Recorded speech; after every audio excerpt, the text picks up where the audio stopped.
Germany of Iron and Blood. This video is purely for entertainment and does not infringe on copyrights or laws. The rights to the novel and image belong to the original author. We do not claim ownership. Don't like waiting and want to listen to this fanfic in full now? Subscribe to our Patreon, where you'll find the best fanfics. Chapter 1001. Visit Portugal. Your Majesty, the Atlantic Ocean has now become a situation where the Imperial Navy is competing with the United States. Although the British are retreating in Canada, they are also rebuilding their navy. However, Canada's foundation is too poor, and everything needs to be started from scratch. The British want to regain their own. A powerful navy is no longer possible. Currently, the home port of the Imperial Navy's Atlantic Fleet is Scapa Flow, but this is no longer suitable. We need a better base to fully utilize the strength of the Atlantic Fleet. Lieutenant General Burdick, commander of the Imperial Navy's Atlantic Fleet, reported. Qin Tian nodded. Although Scapa Flow is a good military port, however, the location is not so good. In other words, Scapa Flow was very good when the British used it as the home port of the large fleet to intercept the German Navy. Now, the Atlantic Ocean has become a confrontation between the German Navy and the US Navy. If the Atlantic Fleet uses Scapa Flow as its home port, it will be somewhat inappropriate for the German Navy Atlantic Fleet. The location of the Azores is really good, although the infrastructure is too bad. After a few years of construction, it can become a very good military port. However, the Azores are in the hands of Portugal. It is their most important overseas islands. It may be very difficult for them to hand over the Azores to us, Qin Tian said. In another time and space, the Portuguese were two-faced. On the one hand, they are afraid that Germany will invade them, so they actively move closer to Germany. Although it did not participate in the war, it was consistent with Germany in all aspects. But on the other hand, Portugal leased the Azores to the British and American allies, allowing them to use the Azores as a transit point to attack Germany. It is precisely for this reason that the Portuguese dictatorship was able to avoid being overthrown and continue its rule. This time and space, after the Portuguese royal family was overthrown, the Portuguese apparently adopted the same strategy. When the British Empire was still the world's hegemon, they maintained a very good relationship with the British Empire. However, when the British Empire retreated, lost its homeland, and retreated to Canada, the Portuguese government actively repaired relations with Germany. However, Qin Tian believed that, if Germany proposed to lease the Azores, or let the Portuguese government sell the Azores to Germany, the Portuguese government would definitely not agree. Although Germany has a strong military strength, with its strong military strength, it can completely crush Portugal into slag. However, Germany has just re-established its image as a peace-loving country. If it invades Portugal rashly, it will inevitably ruin the image that has been established with great difficulty. In addition, although Portugal is a small country, it only has a population of just over 6 million. However, Portugal has also been brilliant. In the age of great voyages, they were the first pioneers to set foot in it and achieved a great career. It's just that Portugal began to decline after Britain and France also joined the Great Voyage. Especially after the independence of Brazil, their colony in the Americas, Portugal was completely reduced to a second-rate small country. However, it is not so easy to conquer Portugal militarily. If Portugal was so easily defeated, then Spain, which is also on the Iberian Peninsula, would have conquered them long ago. After all, Spain is much stronger than Portugal in terms of population and territory.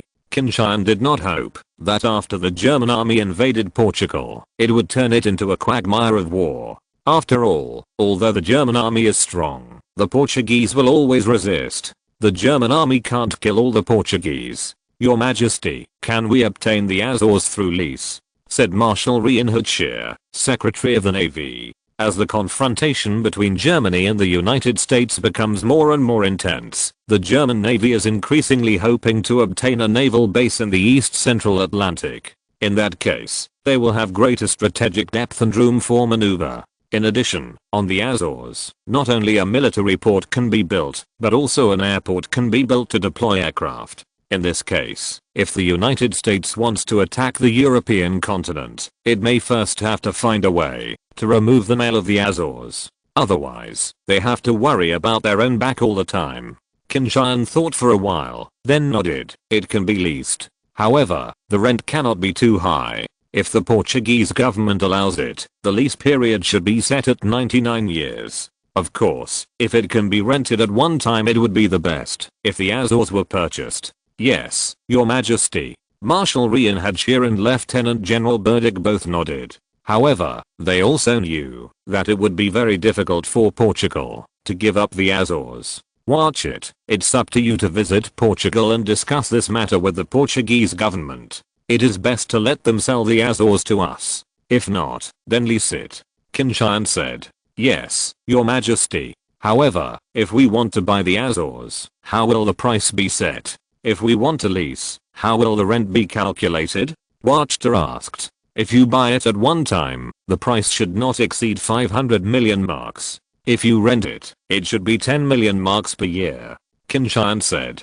Although Germany is rich and powerful now, German money is not blown by strong winds. It would be best if the German Navy could obtain the Azores at the lowest cost. The one-time purchase price of 500 million marks, or the annual rent of 10 million marks, is not a small figure for Portugal. Yes, Your Majesty. Vashite nodded.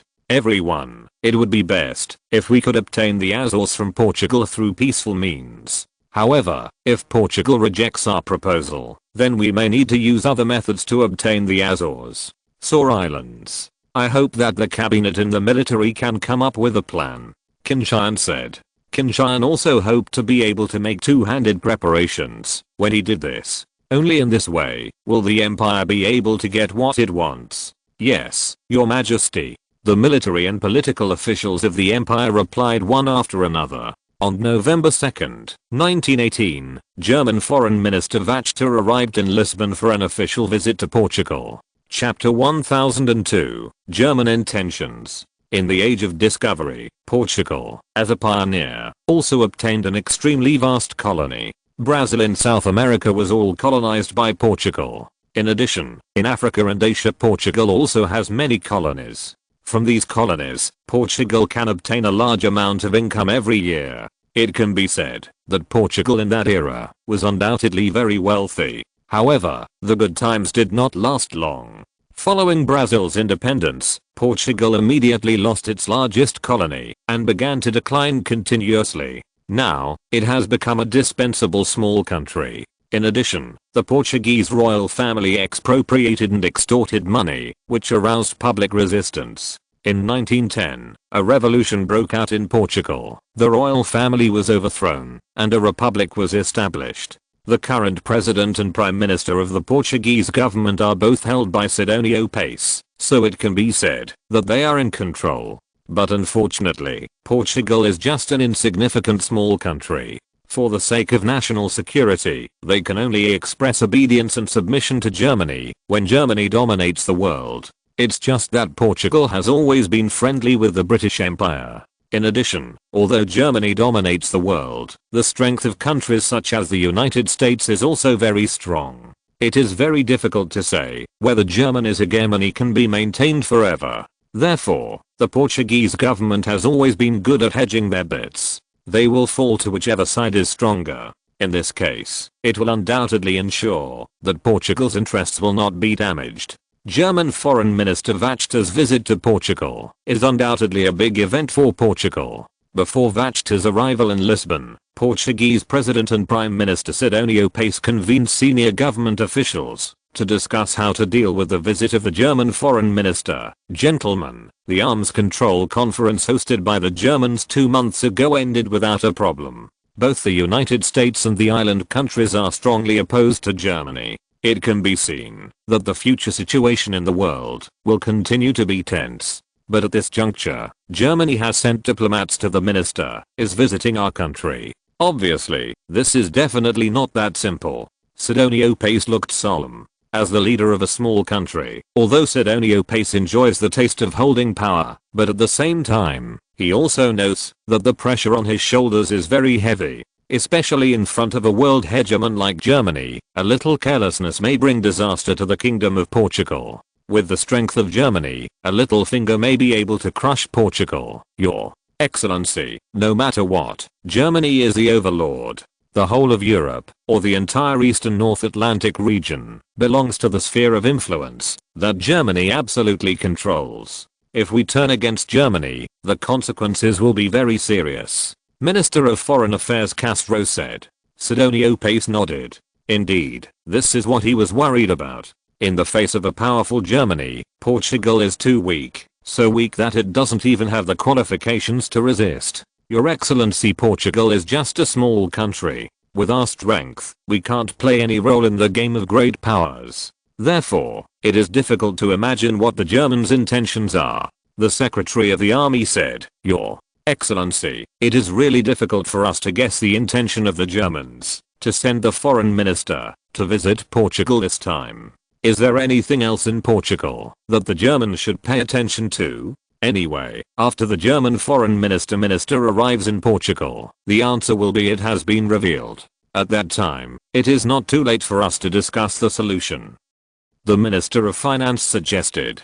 Sidonio Pace vaguely thought of something. If there is anything else that the Portuguese government can make the Germans pay attention to, it is probably the archipelago and the Atlantic Ocean. However, he didn't say it right away. He wished he was thinking too much. After all, that is already the most important thing in Portugal. When German Foreign Minister Vachta arrived in Lisbon, Sidonio Pace led the senior officials of the Portuguese government to greet him at the pier in person, which can be regarded as giving Germany enough face. Although Vachta is the foreign minister of the world's hegemon, he is very humble and peaceful, without the arrogance of the ministers of great powers. This makes the senior officials of the Portuguese royal government have a good impression of Germany. On the same day, Sidonio Pace held a grand welcome dinner at the presidential palace to welcome Vachta's visit. At the dinner party, the two sides enjoyed themselves. However, Wahid has never indicated the intention of this visit, which made Sidonio Pace and others feel a little worried. The next day, Vachta went to the presidential palace and held talks with President Sidonio Pace. It was only at this meeting that Vachta revealed Germany's intentions. Your Excellency, as the hegemon of the world, the German Empire has made a lot of efforts to maintain world peace. For this reason, we do not hesitate to limit the development of our own armaments. Unfortunately, our efforts still fail. The United States, countries such as Japan and the island countries do not want to ease the current international tension and rejected the good intentions of the empire. For the peace and security of Europe and the entire world, the German Empire must make preparations in advance. Vachta said. President Sidonio Pace highly praised Germany's contribution to world peace. However, his heart kept sinking, and he knew that his guess might come true. However, President Sidonio Pace has no good idea how to reject the demands of the Germans. Your Excellency, the Americans are frantically building warships on the other side of the ocean to enhance their naval strength. This has posed a serious threat to Europe. Portugal is a European country, and the German Empire hopes that Portugal can contribute its own strength. Wahid continued. Your Excellency, Minister of Foreign Affairs, I don't know what the Kingdom of Portugal needs to do. President Sidonio Pace asked with a wry smile. Obviously, he didn't want Portugal to be involved in the game between the United States and Germany. Your Excellency, the German Empire hopes that the Kingdom of Portugal can sell the Azores to the Empire. The Imperial Navy hopes to have a naval base in the Atlantic Ocean. There is no place more suitable than the Azores. Wahid continued said. President Sidonio Pace said in his heart that as he expected, the Germans really came to the Azores. However, the importance of the Azores to Portugal is self-evident, and they would say nothing about selling the Azores to the Germans.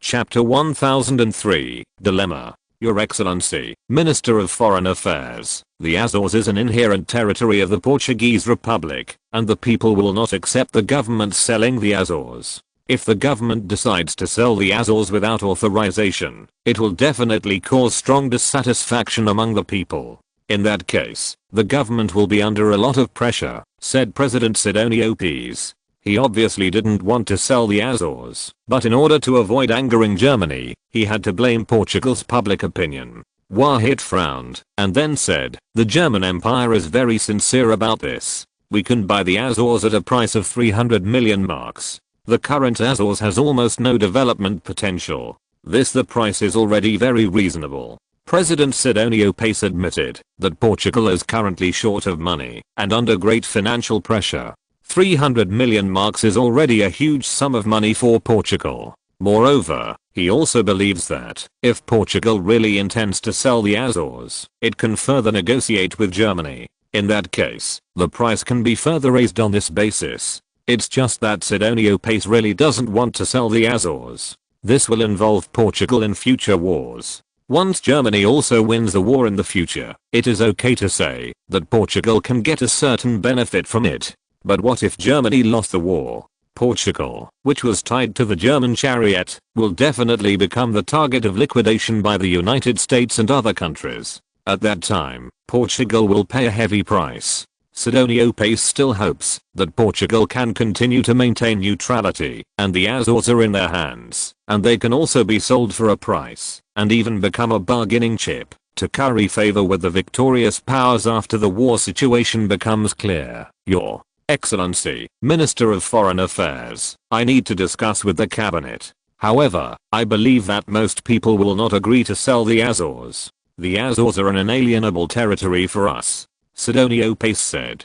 Wachite nodded. The Portuguese were unwilling to sell the Azores, which did not exceed their expectations. Your Excellency, if your country is really unwilling to sell the Azores, then we have another plan. That is, your country will lease the Azores to us. We are willing to pay you 6 million marks per year. The nationals have leased the Azores for 99 years. Wahid continued. Germany has already prepared 2 plans for the Azores. It would be best to be able to buy it all at once. If you can't buy it, rent it. Anyway, as long as the Azores can be in the hands of Germany, it can be used as a base for the German Navy's Atlantic Fleet. Sidonio Pace couldn't help but feel even more worried. Vachta proposed a second plan. Although it was a lease, he felt that Germany was determined to win the Azores. If Portugal really refuses, then this will inevitably anger Germany. Sidonio Pace couldn't imagine what kind of consequences this would lead to. Your Excellency, Minister of Foreign Affairs, I will discuss it with the cabinet, and I will give you an answer as soon as possible. President Sidonio Pace said. Vachite nodded. He also knew that such a major event, even if Sidonio Pace held both the positions of President and Prime Minister, could not be decided by himself. Wahid believes that under strong pressure from Germany, Portugal will definitely make the right choice. If they refuse, the consequences will be very serious. Although it is unlikely that Germany will directly use force against Portugal for this, the use of other suppression methods is enough to make Portugal overwhelmed. Next, under the leadership of officials sent by the Portuguese government, Vachta visited and played around Lisbon. The Portuguese government, on the other hand, conducted urgent consultations on the German request. Gentlemen, the Germans are here for the Azores this time. They hope to buy the Azores or lease the Azores. What should we do about this? Sidonio President Pace's face was full of sorrow. Other high-ranking officials of the Portuguese government, all of them were not very good looking. Germany is the hegemon of the world, and it is close at hand. Now, Germany has formally proposed to buy or lease the Azores, which undoubtedly puts great pressure on the Portuguese government. If possible, Portugal certainly does not want to sell or lease the Azores to Germany. But can they refuse? Once refused, it may bring a disaster to Portugal. Your Excellency, the location of the Azores is so good that it has been coveted by other countries for many years. When the British Empire dominated the world, the British wanted to take the Azores from us. If it weren't for our close relationship with the UK, maybe they would have done it long ago. Now, the Germans have replaced the British Empire as the world hegemony, and once again set their minds on the Azores.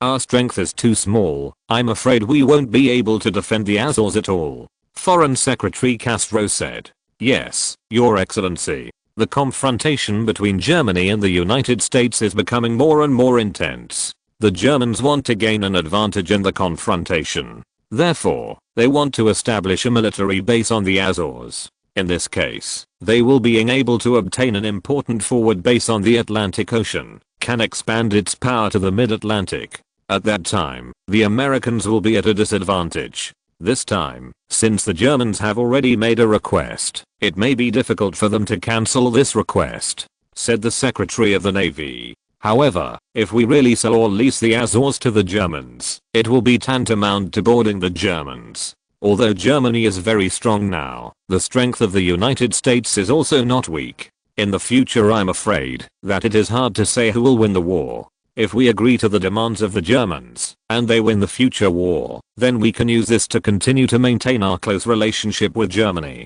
However, in case if the Germans lost the war, the Americans will never let us go, said the Secretary of the Army. President Sidonio Pace frowned involuntarily. Obviously, this is a dilemma for him and the Portuguese government, which is directly related to the future of Portugal. A little carelessness may bring disaster to Portugal. If you're listening to this novel on a channel other than Fanfic World, it means they downloaded and uploaded it without effort. We cordially invite you to visit our channel, Mundo Fanfic Novelos. There you'll find the original version of this story and you can explore many other novels of various genres. We're waiting for you to immerse yourself in a world of incredible novels. Chapter 1004, Americans Intervene. Gentlemen, what should we do now? Should we agree to the demands of the Germans? President Sidonio Pace asked. Your Excellency, this is indeed a very difficult choice. If the choice is wrong, then Portugal will be finished.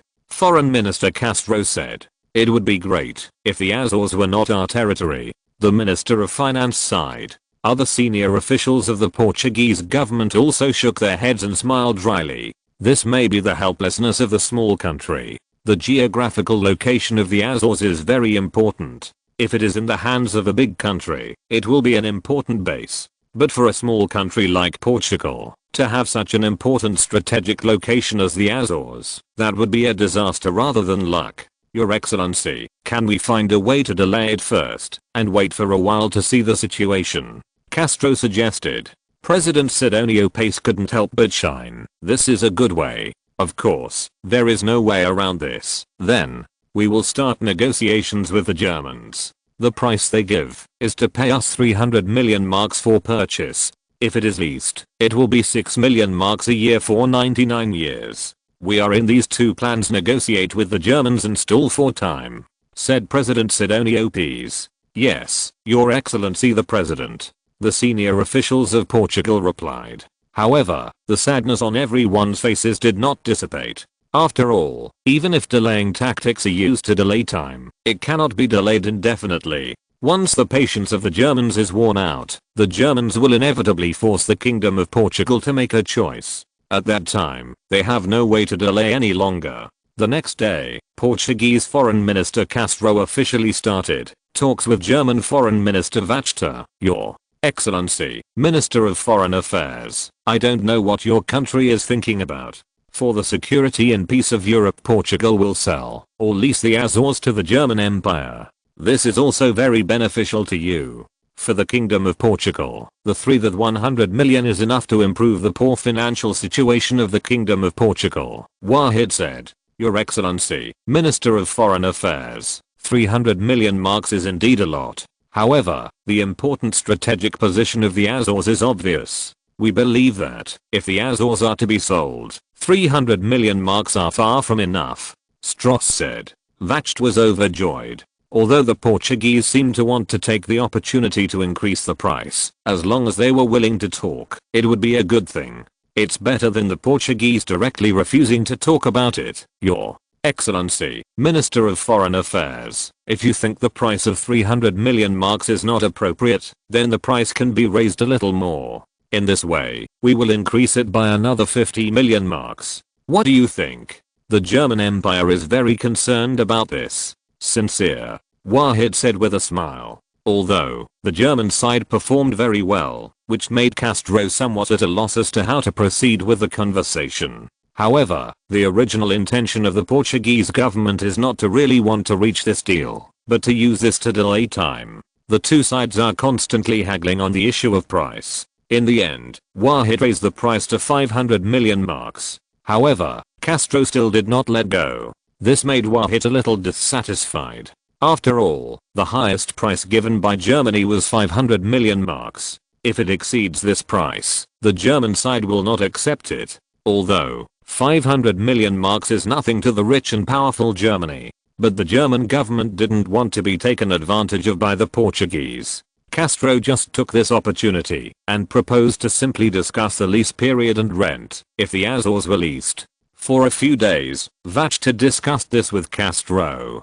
However, even if Wahid continued to make concessions, Portugal also did not agree. Wahid is not a fool. He also realized that the Portuguese government has no sincerity at all. They are just delaying time. The visit of the German foreign minister to Portugal has already aroused the attention of other countries. Especially the United States on the other side of the ocean is paying special attention to this. The US Embassy in Portugal, as well as the British Embassy in Portugal, have taken action to actively inquire about the intentions of the Germans. The current Portuguese government has no sense of secrecy at all. It is like a sieve, and the Americans and British have easily obtained relevant information. Learning that Germany actually wanted to buy or lease the Azores from Portugal shocked the United States and Britain. You know, if Germany really builds the Azores into a military base, then the German Navy will be able to have a strong bridgehead in the Atlantic Ocean. The power of the German Navy can easily expand to the mid-Atlantic. Even as long as the German Navy is willing, it can set off from the Azores at any time and reach the east coast of the United States within a few days. This is too great a threat to the United States and the United Kingdom. Gentlemen, it is clear that the Germans have not given up on oppressing us. They have begun to bully Portugal and sell or lease the Azores to them. It will not be a good thing for us if their purpose is achieved. We must try to prevent the Germans from occupying the Azores. President Woodrow Wilson said, "Your Excellency, judging from the reaction of the Portuguese government, they do not want to sell or lease the Azores to the Germans. However, in the face of strong pressure from Germany, they may eventually have to compromise. At that time, the Germans will be able to the Azores are legitimately occupied," Secretary of State Bryan said. Woodrow? President Wilson nodded. "This is indeed a very difficult question.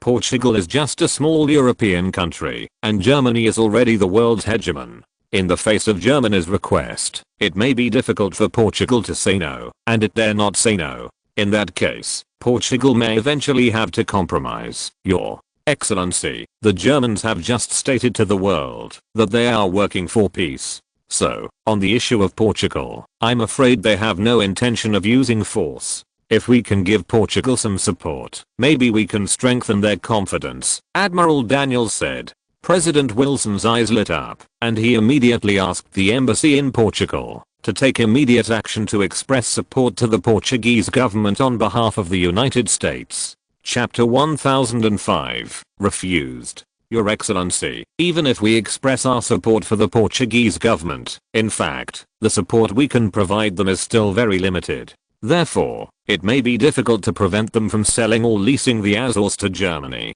After all, the threat posed by Germany to them is too great. For their safety, they may have to submit, U.S. Secretary of War Garrison said. President Woodrow Wilson nodded solemnly. He knew that what Minister Garrison was worried about was very likely to happen. "Everyone, what should we do?" President Wilson asked. "Your Excellency, once the Germans really occupy the Azores, they will directly pose a great threat to us. Therefore, we should do our best to prevent them from occupying the Azores." Secretary of the Navy Daniels said. "Your Excellency, I think that, if the German occupation of the Azores is a foregone conclusion, can we send troops to occupy the Azores before the Germans? I have studied the terrain of the Azores. As long as we dispatch with a small number of troops, those small islands can be occupied. At that time, it will not be easy for the Germans to occupy there again."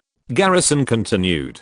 "Got, Your Excellency, are you planning to make us go to war with the Germans? If we send troops to occupy the Azores, the Germans will definitely send troops to attack. At that time, we will be involved in a big war. It will be very detrimental to us," Secretary of State Bryan exclaimed. "The Germans are now trying to digest the fruits of victory after the last World War and the demise of the Austro-Hungarian Empire. They may not necessarily go to war with us. If they want to go to war with us, the last time we sent a fleet to the Eastern Atlantic, they attack us," Garrison said. "Obviously, this is a fluke. If Germany does not want a large-scale war to break out at this time, it may give up the Azores. Of course, this possibility is not impossible, but the possibility is relatively small. This is too risky. What should we do if the Germans attack the Azores? President Woodrow Wilson said, if the Germans really launch an attack and we can't hold it, it's better to give up the Azores.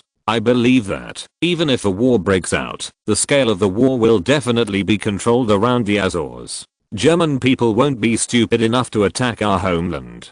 They simply don't have that kind of strength, nor do they have that kind of courage. Minister Garrison said. Woodrow? President Wilson seems to be persuaded.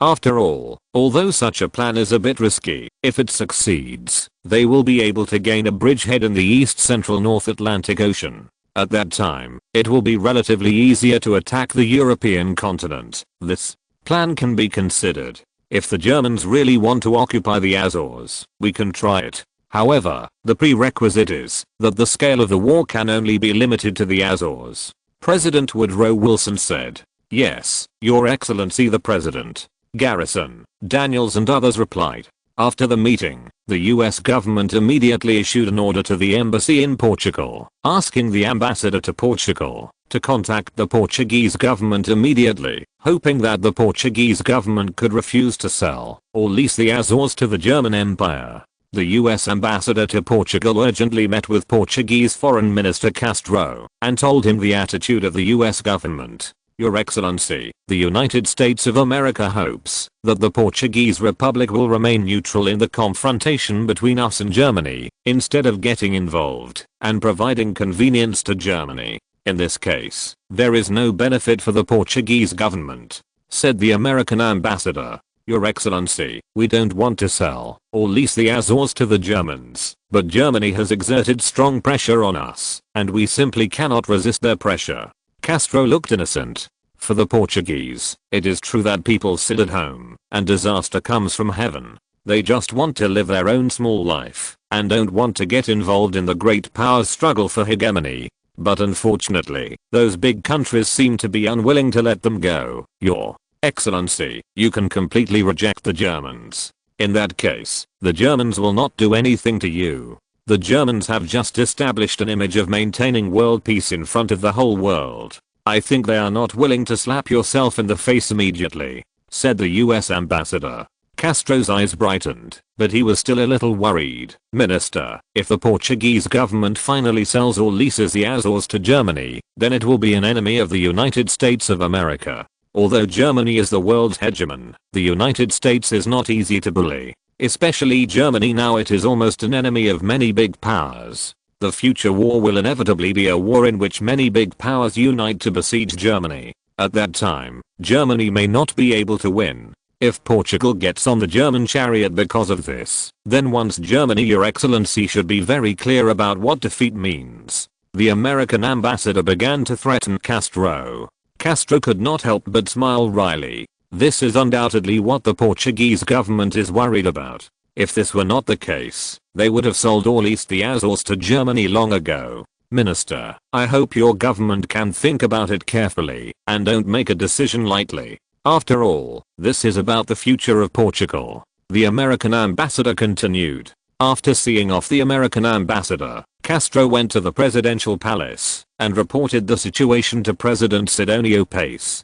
President Sidonio Pace once again convened senior officials of the Portuguese government to discuss this. It took a whole afternoon for the Portuguese government to unify everyone's thinking, which is to reject Germany's request. The reason why they dare to do this is that the Portuguese government also believes that Germany has just expressed its desire to maintain world peace. If it uses force against Portugal because of this, it will be a slap in the face. What's more, Portugal doesn't want to offend Germany, but just wants to remain neutral and doesn't want to be involved in the confrontation between major powers. On November 11, 1918, Portuguese Foreign Minister Castro officially represented the Portuguese government and rejected Germany's request to buy or lease the Azores. Chapter 1006, Agent. I'm sorry, Your Excellency the Minister of Foreign Affairs. After the discussion of our government, we have decided not to sell or lease the Azores to your country. Portugal was a neutral country in the last World War. The international situation is becoming more and more tense now. We are also unwilling to get involved in the confrontation between major powers. We hope to continue to remain neutral. Portuguese Foreign Minister Castro said apologetically. Wacht was not surprised by this, or in other words, since he realized that the Portuguese began to delay time, he had already expected such a result. However, Wacht did not agree with the Portuguese choice. The idea that the Portuguese want to remain neutral and not get involved in the confrontation between major powers is really stupid and naive. If Portugal does not have the Azores and they want to remain neutral, maybe no one will bother with them. However, it would be fanciful to want to remain neutral while owning the Azores. The important strategic position of the Azores makes Germany or other major powers try their best to hold it in their hands. Portugal's rejection of Germany's request is actually an enemy of Germany.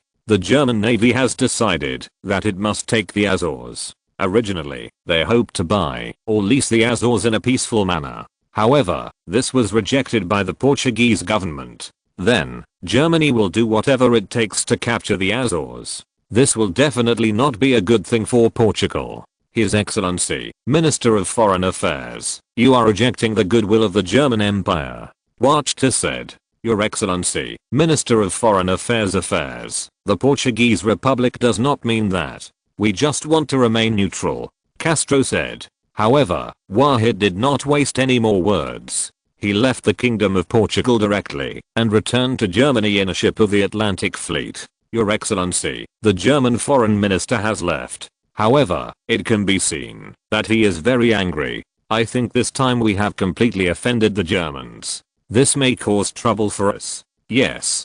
Castro looked worried. Don't worry. Even if the Germans are dissatisfied, they will not use force against us. In that case, their desire to maintain world peace will become a lie. The whole world will blame them.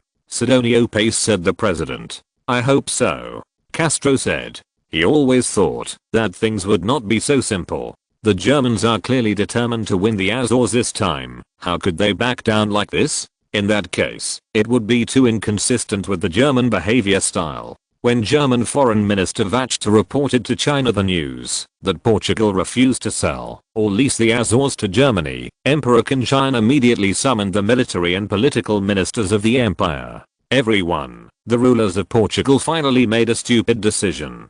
They rejected the request of the empire and ignored the goodwill of the empire. This is absolutely unacceptable to the empire. Qin Tian said, Your Majesty, we must seize the Azores. The reason why the Portuguese dared to reject us must be the Americans supporting them. This makes us have to worry about whether the Azores will fall into the hands of the Americans. If the Americans take control of the Azores, then we will be greatly threatened, said Marshal Reinhard, Minister of the Navy. Qin Tian nodded. The Imperial Intelligence Bureau had already reported the secret meeting between the American ambassador to Portugal and the Portuguese foreign minister. It's just that I don't know exactly what they talked about. However, what is certain is that what they are talking about must have something to do with Germany's desire to buy or lease the Azores. Otherwise, Portugal would not have made a choice immediately after that meeting. Everyone, since the Portuguese rejected us this time, the canal means that our plan to obtain the Azores through peaceful means has completely failed. For the Imperial Navy, the Azores Islands are an indispensable and important base, and we must obtain them. Then, what method should we adopt next? Qin Tian asked. No matter what, in order for the German Navy to gain an advantage in the Atlantic confrontation, Germany must hold the Azores in its hands. Your Majesty, we should exclude the use of force against Portugal. In the previous arms control meeting, we advertised to the world that we love peace and are willing to work hard for world peace. If we invade Portugal in a blink of an eye, it may cause the whole world to the image of the empire that has finally been re-established will suffer a devastating blow. Imperial Prime Minister Bluo reminded. This may be the reason why the Portuguese government has no fear. Marshal Reinhard, Minister of the Imperial Navy, said. Aside from using force, what else can we do? Qin Tian asked. Your Majesty, apart from force, we have no choice but to overthrow the current Portuguese government. Since this Portuguese government is unwilling to accept the good intentions of the empire, then we have no choice but to find a way to change to an obedient Portuguese government. Years ago, they launched a revolution and overthrew the Portuguese royal family. This has made the political situation in Portugal relatively turbulent over the years. All factions are making waves and wanting to gain greater benefits. If we support a certain faction, if they launch a coup, it is entirely possible. In this case, the new Portuguese supported by the empire will definitely sell the Azores to the empire at a low price. In other words, when supporting them government, they will use this as a condition. Marshal von Falkenhayn, Minister of the Imperial Army and Chief of the General Staff, said. Qin Tian nodded. This is undoubtedly the most suitable method now. Germany just supported some Portuguese coups and did not send troops to invade Portugal, so other countries could not blame Germany. So, is there a suitable support candidate?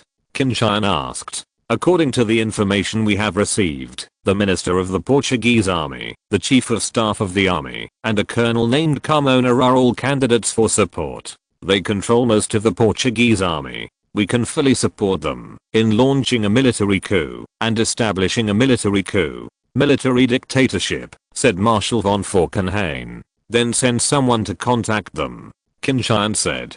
Chapter 1007, Coup. Lisbon, a simple small coffee shop. Carmona in cross-dress is sitting at a small table, drinking coffee slowly. Because it was still early, there was no one in the coffee shop. Not long after, a tall young man sat down in front of Carmona. After ordering a cup of coffee, I started talking to Carmona. Your Excellency, I don't know what you are thinking about.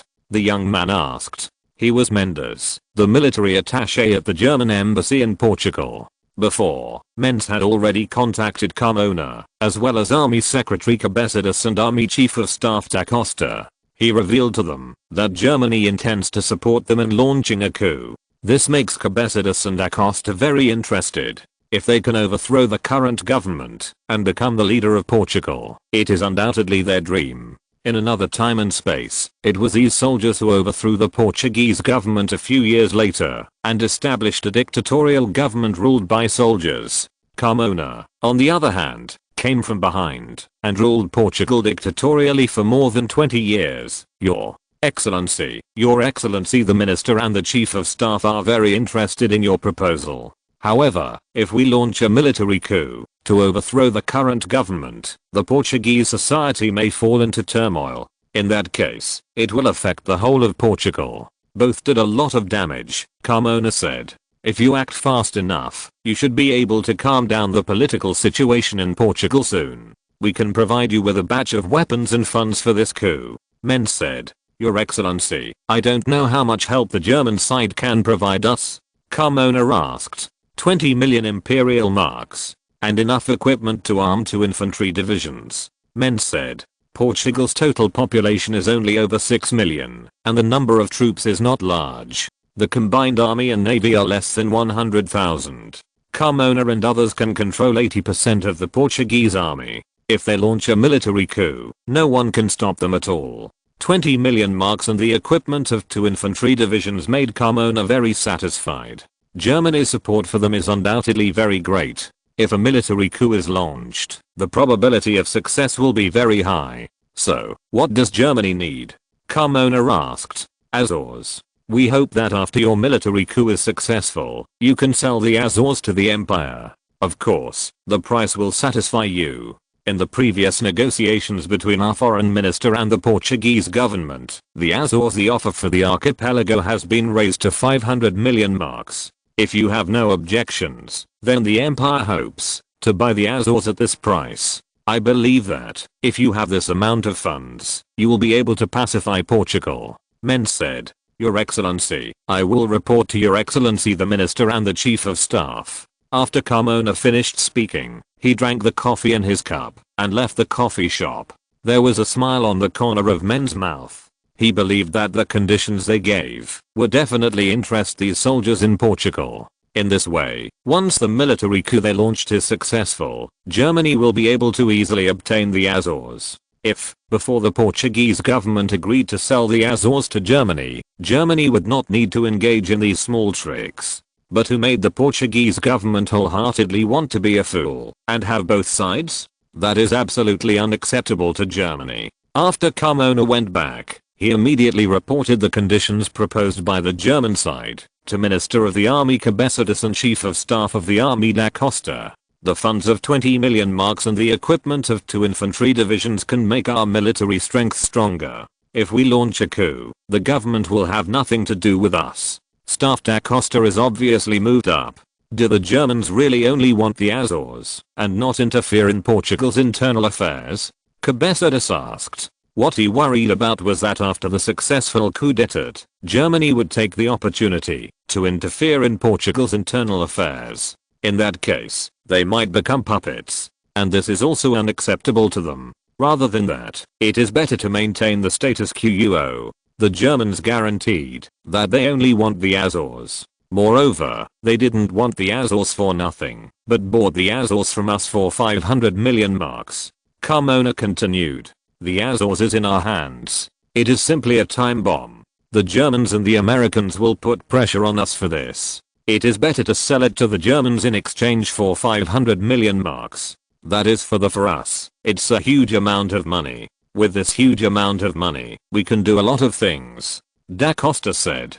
Cabezas thought for a while, then nodded. Obviously, the conditions proposed by the German side also moved him very much. Since this is the case, let's promise the Germans. The government of Sidonio Pace did not make Portugal stable, but seriously offended the Germans. We must save Portugal. Cabezas said. Yes, Your Excellency. Both Da Costa and Carmona replied excitedly. Subsequently, the Portuguese military began secret contact with Germany. Germany provided them with 20 million marks of funds, which they used to buy generals and senior officers in the Portuguese army, so that they could support the coup. At the same time, Germany also transported the equipment of 2 infantry divisions from the country to Portugal, allowing Cabezas' trusted troops to secretly change their equipment and improve their combat effectiveness. After all these were prepared, it was already February 1919. As for the secret collusion between the Portuguese military and Germany, the Portuguese government has no knowledge at all.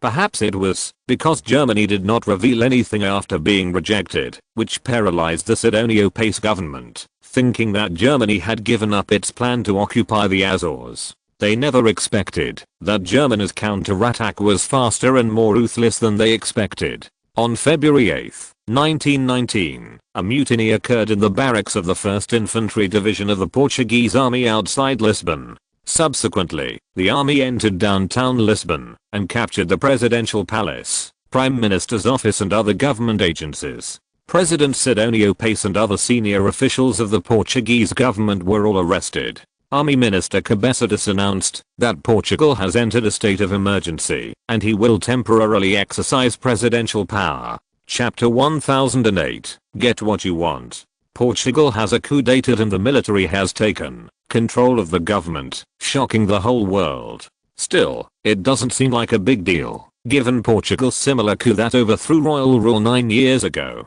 Although many local governments across Portugal expressed their opposition to the military government led by Cabezas, their opposition was quickly extinguished after the army began to march across Portugal. The whole of Portugal was quickly taken under the control of the military regime headed by Cabezas. After the successful coup, Cabezas recognized himself as the president and prime minister of the government and took power alone. The former army chief of staff Da Costa served as the army secretary, and Carmona was promoted to major general and served as the army chief of staff. It can be said that the main figures who planned the coup d'etat all gained a lot of benefits from the coup d'etat. Congratulations, Your Excellency, President. Now, Portugal is under your rule. The German Empire believes that under your rule, Portugal will definitely develop better. The German ambassador to Portugal called on the president who became the first-time Cabezas. In addition to expressing congratulations to him, the other is to hope that he can fulfill his promise and sell the Azores to Germany as agreed.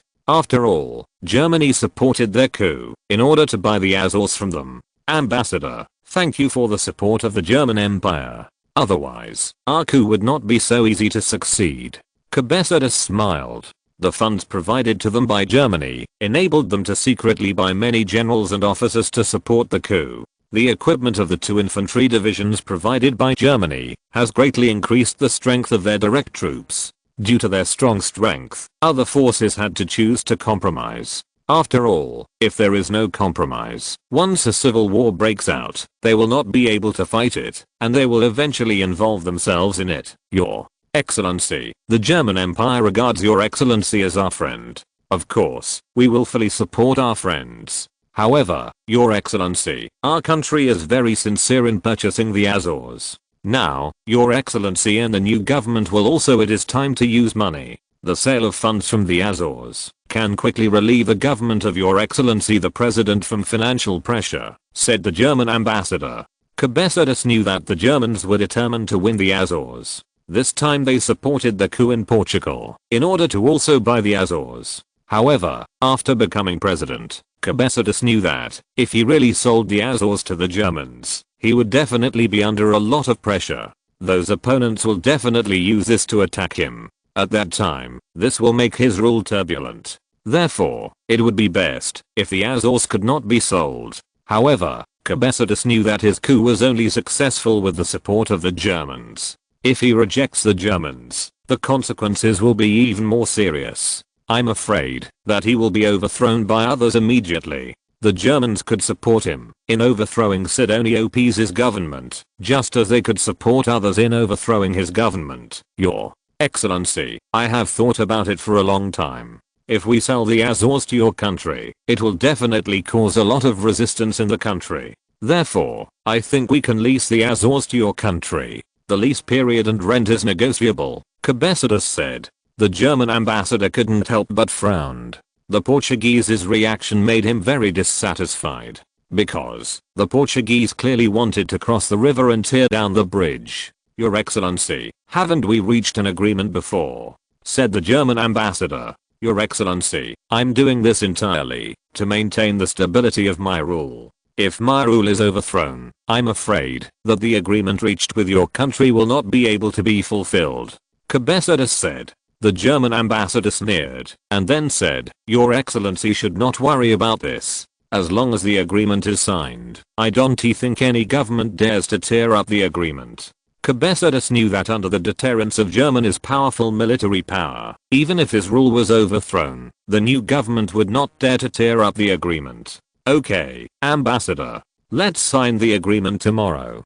Cabezas said. He knew that he couldn't refuse when Germany was determined to win. Otherwise, the Germans would have dealt with him. The next day, Cabezas, on behalf of the Portuguese government, formally signed an agreement to sell the Azores with the German ambassador to Portugal. Germany bought the Azores from the Portuguese government for 500 million marks. From now on, the Azores will become German territory. When the agreement was signed, the German ambassador to Portugal immediately reported the situation to the country. Emperor Qin Tian and the military and political ministers of the empire all looked happy. After so much effort, they finally succeeded in occupying the Azores, which will give Germany a great advantage in its future confrontation with the United States in the Atlantic Ocean. Your Majesty, the Azores are already ours. We need to send people to receive them as soon as possible. Then, start building there. Build the Azores into the home port of the Atlantic Fleet and the most important stronghold of the Imperial Navy in the Atlantic Ocean, said Marshal Reinhard Scheer, Secretary of the Navy. Well, the Admiralty will follow the plan. I only have one request, and that is to build the Azores into the strongest stronghold. Even if you are besieged by the enemy in the future, you must be able to hold on, Qin Tian said.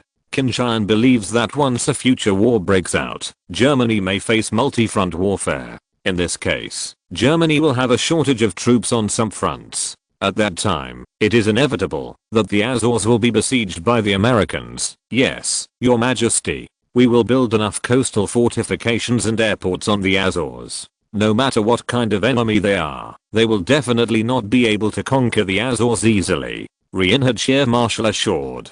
Qin Tian nodded in satisfaction. After so much effort, Germany finally got what it wanted to occupy the Azores this time. Next, Germany will build the Azores into the core stronghold of the German Navy in the Atlantic Ocean and a bridgehead against the United States in the next few years. This will be an important guarantee for Germany's security. Chapter 1009. Desperate. The coup that broke out in Portugal has attracted the attention of the United States on the other side of the ocean and the British government retreating in Canada. After all, the Portuguese government just rejected Germany's request to buy or lease the Azores, and a coup broke out not long after. The United States and the United Kingdom have instructed their embassies in Portugal to find out whether there is a German conspiracy behind the Portuguese coup. If so, then they have to find a way to stop the Germans, or ensure that their interests are not harmed. Gentlemen, the coup d'etat launched by the Portuguese Army Minister Cabezas has been considered a success. The Portuguese regime has been taken over by them. From now on, Portugal has entered the coup led by Cabezas. Military dictatorship, Woodrow Wilson said. Although Portugal is just a small country on the other side of the ocean, the change of regime in such a small country does not have much impact on the United States. However, Woodrow Wilson is almost certain that the coup in Portugal this time has nothing to do with Germany, and the purpose of the Germans seems to have been very obvious, and that is for the Azores, Your Excellency. Although there is no definite evidence yet, but I believe that the Germans must be playing tricks. Before that, the government of Sidonio Pace rejected the Germans' request to purchase the Azores. So the Germans planned this military coup so that they could buy the Azores from the new government. The Germans did this purely for the purpose of obtaining the Azores, so that they could have a countermeasure in the Atlantic Ocean, a naval base. Once the Germans really occupy the Azores, the consequences will be serious. Therefore, we must find a way to stop the Germans. Secretary of the Navy Daniels said. Because if the German Navy really owns the base in the Azores, the US Navy will be the first to be threatened. This will be a great threat to the US Navy. Therefore, the US Navy must not sit idly by on this issue. So, gentlemen, what should we do this time? If the coup in Portugal is really caused by the Germans behind the scenes, then the new Cabezas government will definitely sell or lease the Azores to the Germans.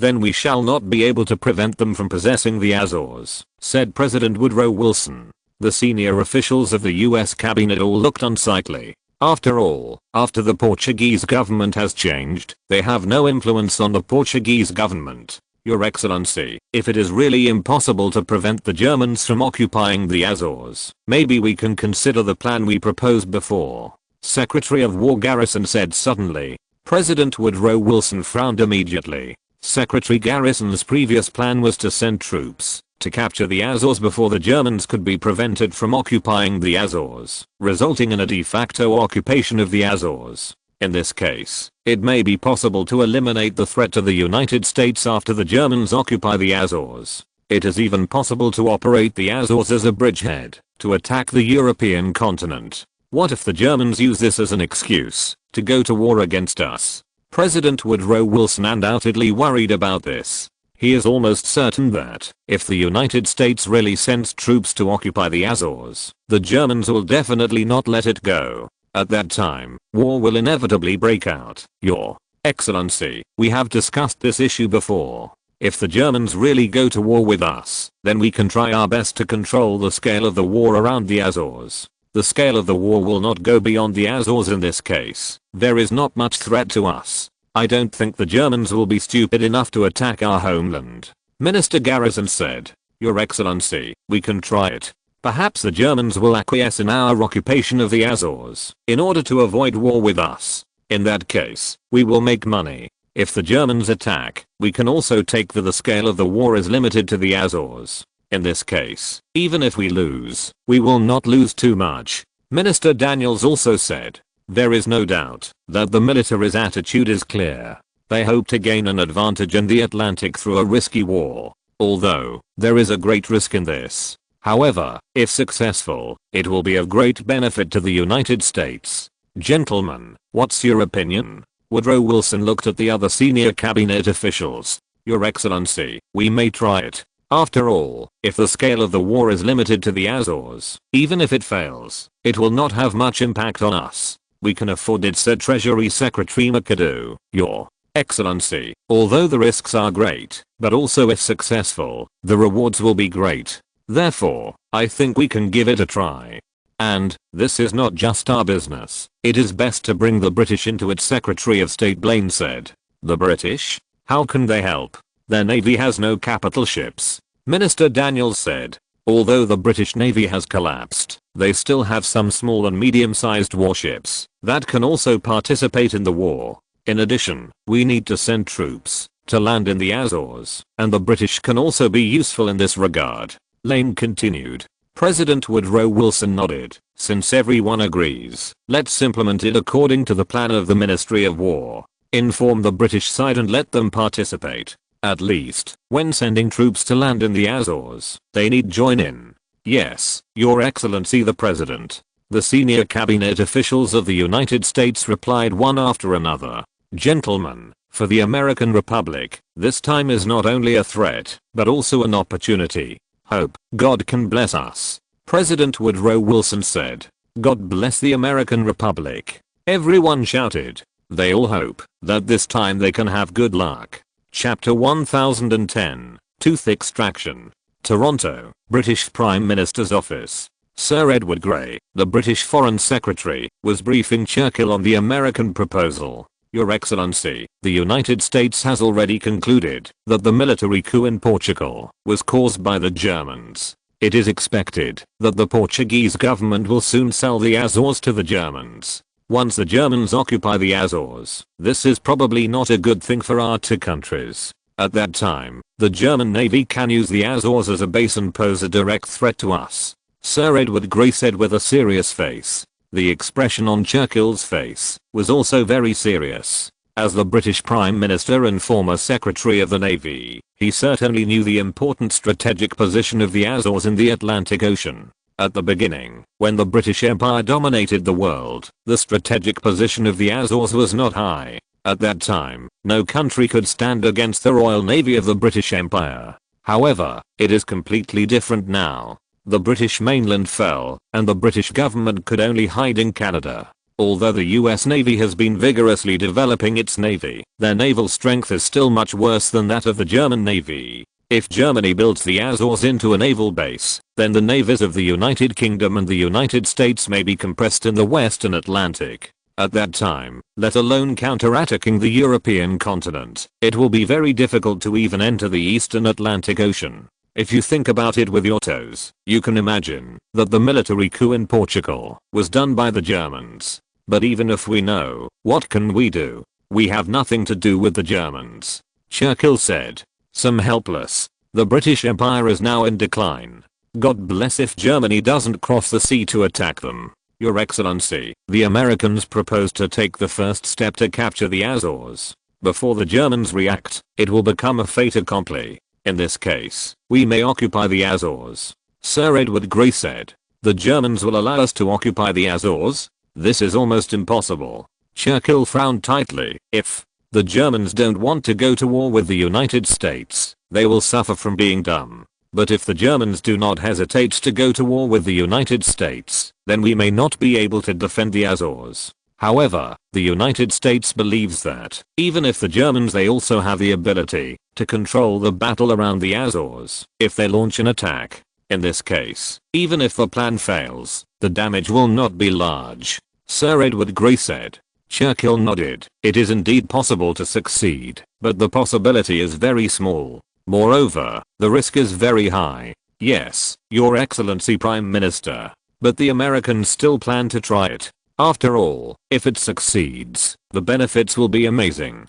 So, what do the Americans want us to do? Churchill asked. The Americans want us to send a part of the Marine Corps to assist them in landing on the Azores. Churchill knew that it was the Americans who wanted to drag them into the water. However, they couldn't refuse. Otherwise, it will definitely damage the current relationship between the two countries. Well, tell the Americans that we can send some small and medium-sized warships to join the attack on the Azores. In addition, we can also send a brigade of Marines to participate in landing operations on the island. Churchill said. The current British Empire is not as good as it was before. Sending these warships and a brigade of Marines is already their greatest ability. Yes, Your Excellency the Prime Minister. Sir Edward Grey nodded. However, Prime Minister, do you think the Americans' plan will be successful this time? Sir Edward Grey asked. It's very difficult. The Germans have worked so hard to get the Azores. How could they lose it so easily? The Americans want to pull out their teeth this time. I guess the attitude of the Germans will be very tough. When the time comes, the Germans and the Americans will start a fierce battle around the Azores. In the end, the Americans will definitely lose. However, the Germans will not launch an attack on the American mainland. After all, with Germany's current strength, it is still very difficult to attack the continental United States across the Atlantic. Churchill analyzed. Sir Edward Grey nodded, and he also agreed with Churchill's point of view. This time, we only need to invest very little force. For the rest, let the Americans and Germans fight to the death. Churchill said. Although the United Kingdom and the United States have secretly formed an alliance, there are no permanent friends between countries, only permanent interests. Britain's response satisfied the US government. Although some people think that the power invested by the British is too small, but without the British government, the power is already very weak, and being able to invest these powers has already shown their attitude.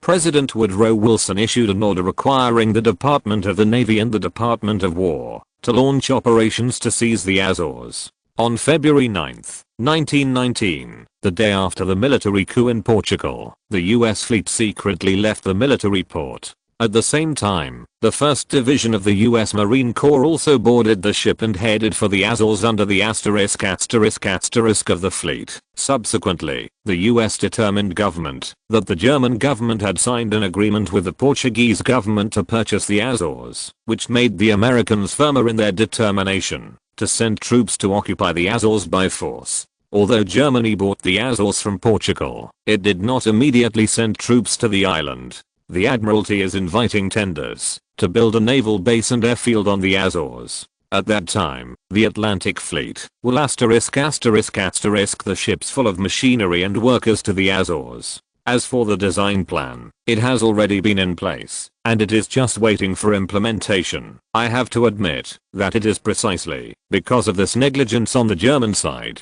that the Americans easily occupied the Azores. On the morning of February 15th, the US fleet escorted the 1st Marine Division to the Azores. There is no Portuguese garrison on the island, only the police. When the US Marines began to land, those Portuguese police sent a telegram home. After the US Marines came ashore, they immediately raised their hands and surrendered to the US Marines. The Americans occupied the entire Azores without bloodshed.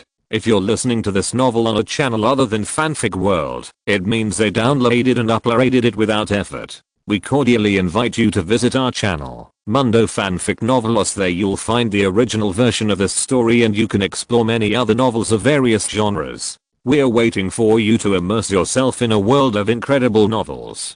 Chapter 1011, Ultimatum. Your Excellency, something is wrong. The Americans suddenly sent troops to land in the Azores. It is estimated that at this time, the entire Azores have fallen into the hands of the Americans. Major General Carmona, Chief of Staff of the Portuguese Army, reported to President Cabecedas with a look of panic. They have just signed an agreement with the Germans to sell the Azores to Germany for 500 million marks. The Germans were very straightforward. After signing the agreement, they immediately paid 500 million marks to the Portuguese government, so that the Cabecedas government, which had just come into power, had enough funds to integrate the government and ensure the stability of the country and regime. However, at this juncture, the Americans brazenly sent troops to occupy the Azores, which undoubtedly added a lot of variables to everything. The Americans occupied the Azores? President Cabecedas was also surprised.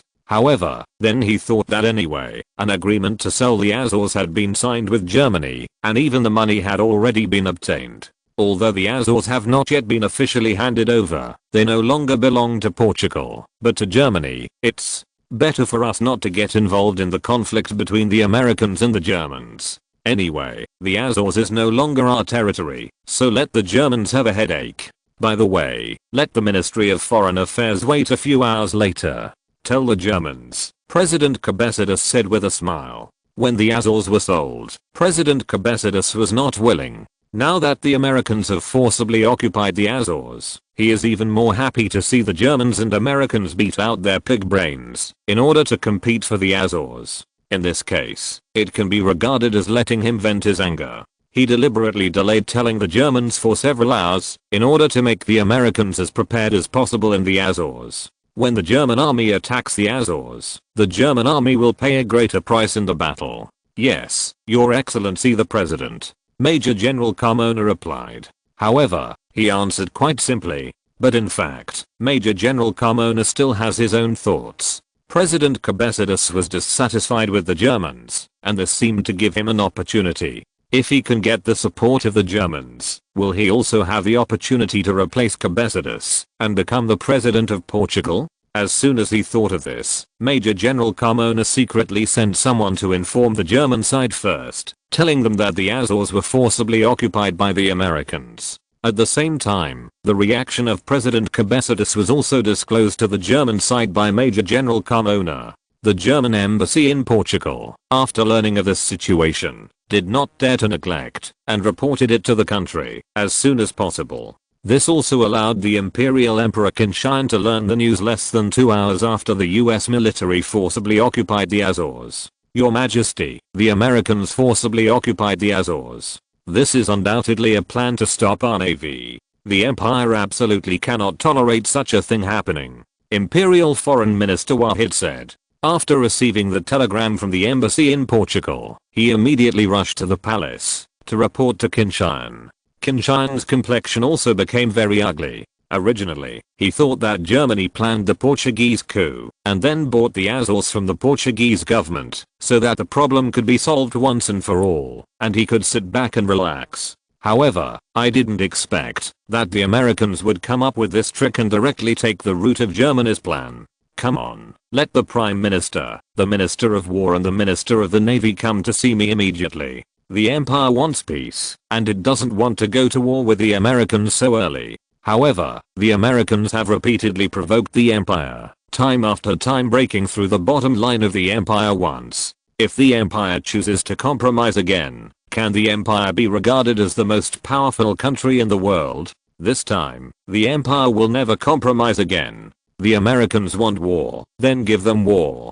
Qin Tian said with a dark face. Originally, Qin Tian wanted to reduce the living space of the United States step by step, while giving priority to self-development. At that time, Germany will not only be able to occupy a great advantage, but also be able to develop much stronger than the United States. In that case, the possibility of Germany winning the war will be further improved. However, the repeated provocations of the Americans have made him unbearable.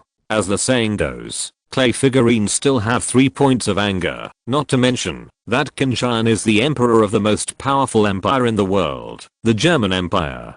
Wahid nodded, and he also believed that, if he repeatedly retreated, the Americans would only make progress. At this time, we can only use strong force to let the Americans know that the German Empire cannot be bullied at will. In addition, you immediately summoned the American ambassador and issued an ultimatum to them. Either evacuate the Azores within 24 hours, or prepare to bear the wrath of the Empire. Qin Tian said. Yes, Your Majesty. Wahid immediately went to action. The US ambassador knew what was going to happen when he was notified that German Foreign Minister Vachta wanted to see him. As ambassador to Germany, he was undoubtedly one of America's most important diplomats. If his term ends, he will be able to return to China to serve as the Under-Secretary of State in charge of foreign affairs. He also knows about domestic actions, although he has reminded the country that this is playing with fire. However, it is obvious that the group of people in the country did not take his warning seriously. Your Excellency, I'm officially informing you that the Empire is very dissatisfied with the United States brazenly sending troops to occupy the territory of the Empire. The Empire formally requires the United States to withdraw its troops within 24 hours. Otherwise, the Empire will use all means to fight back. Vahid said. Your country's territory? How could the United States occupy your country's territory? The American ambassador began to play dumb. After all, the agreement signed between Germany and the Portuguese government to purchase the Azores has not yet been officially made public. Azores. The Empire has officially bought the Azores from Portugal. The Azores you captured are the territory of the Empire. Wahid said with a dark face. What? The American ambassador looked surprised. Your Excellency, Minister of Foreign Affairs, there must be some misunderstanding. The US government doesn't know that the Azores is already your country's territory. It's just a conflict between us and the Portuguese. The US ambassador argued. Now you know. I don't want to say more. Remember, you only have 24 hours. Chapter 1012, Strong Counterattack. Your Majesty, we absolutely cannot tolerate such provocative behavior by the Americans. Even if a full-scale war breaks out, we must take back the Azores. Marshal Rian Hadshir, Minister of the Imperial Navy, said angrily. The Imperial Navy is preparing to build a large-scale construction project on the Azores Islands, building the Azores Islands into an important naval base and fortress of the Imperial Navy in the Atlantic Ocean, preparing for the generals to compete with the United States for hegemony in the Atlantic Ocean. But I didn't expect that the Americans were so bold that they pulled out their teeth at this time and directly dispatched troops to occupy the Azores. This is clearly tantamount to snatching the territory of the German Empire and not paying attention to the German Empire. Your Majesty, the actions of the Americans are indeed tantamount to going to war with the Empire.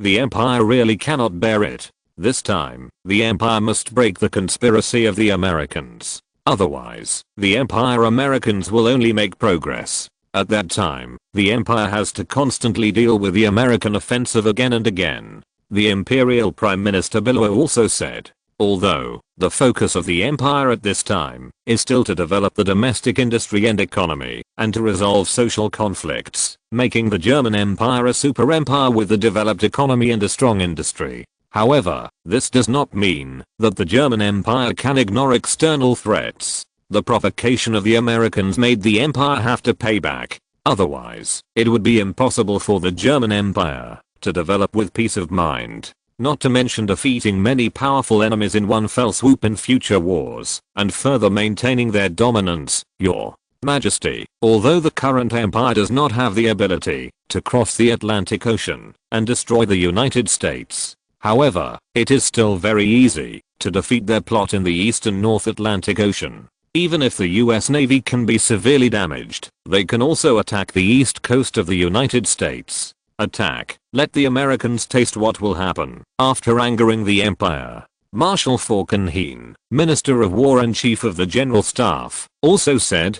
Qin Tian also nodded, which coincided with his thoughts. Qin Tian also hoped that, since the Americans took the initiative to pick things up, then Germany will seize this opportunity to teach the Americans a lesson and make them pay a heavy price for it. Your Majesty, this is indeed a good opportunity for us. If we can severely damage the US Navy and sink several of their capital ships, if we even eliminate all of their capital ships, then the US Navy will suffer unprecedented. Even if they want to develop again, it will not be so easy. This will take a lot of time and resources. Even if the battle goes well, the Imperial Navy can go one step further, approaching the mainland of the United States and destroying the United States. Those shipyards will be destroyed. In that case, the advantage of the Imperial Navy can be further maintained. Admiral Rian Hadshir, Minister of the Navy, suggested, well, let's implement it according to this plan.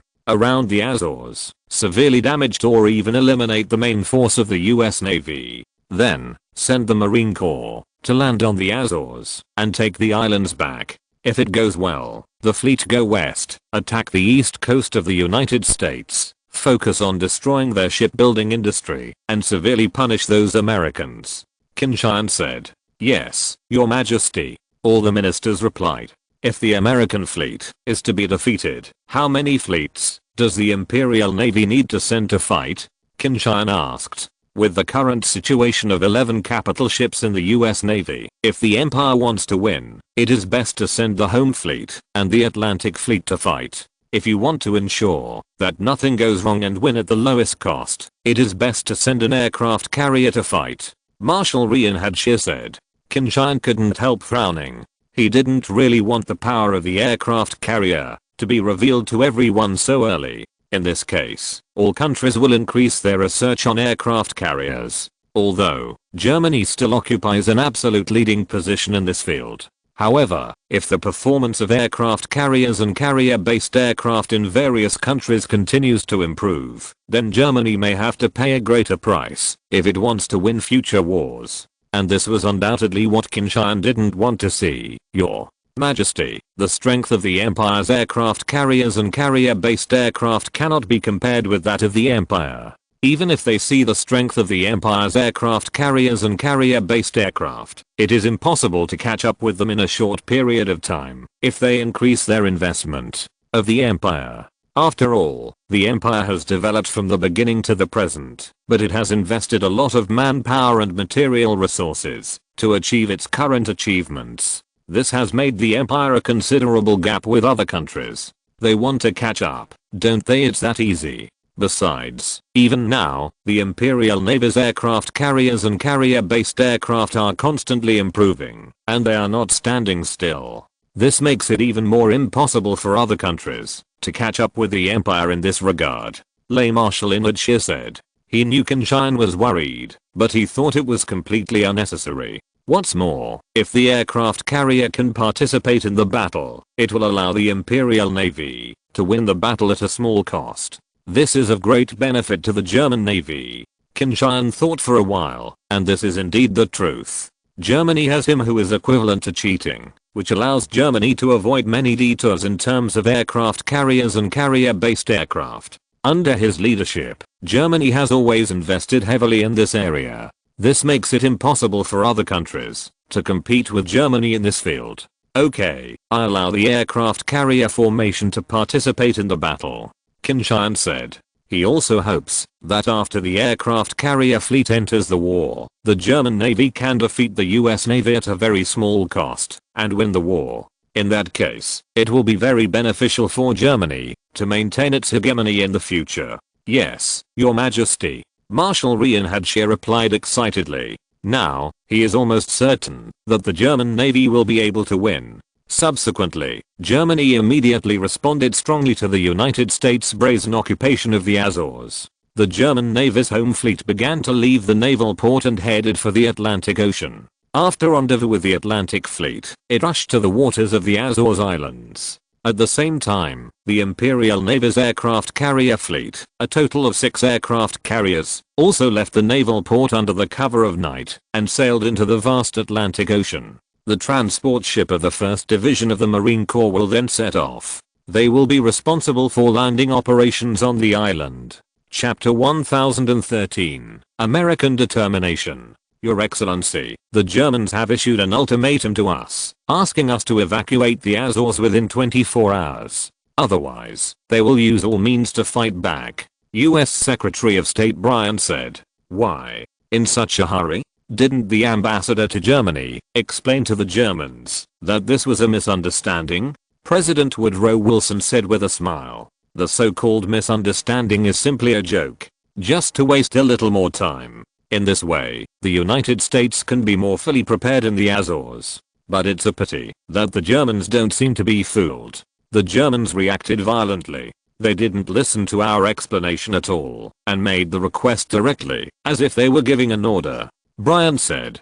President Woodrow Wilson nodded. It's no wonder, who made Germany the world's hegemon and the world's most powerful country. They are already qualified to be so arrogant and arrogant. Gentlemen, how are our preparations? The German counterattack may come soon. If we can hold the Azores and force Germany to recognize that the Azores belong to us, it will be a great deal for the Republic of America. Will be a huge victory. If we fail again, then we will definitely suffer a lot of losses. President Woodrow Wilson said. Your Excellency, we are preparing. The Atlantic Fleet is already in the waters near the Azores, waiting for a fighter plane. The 1st Division of the Marine Corps has landed in the Azores and is now building fortifications. In addition, the Marine Corps, the 2nd Division of the team and the 1st Brigade of the British Marine Corps will also land in the Azores in the next 2 days. In this case, our troops deployed on the island will reach more than 40,000 people. It is equivalent to the Azores judging from the area of the Azores. This density is already very high.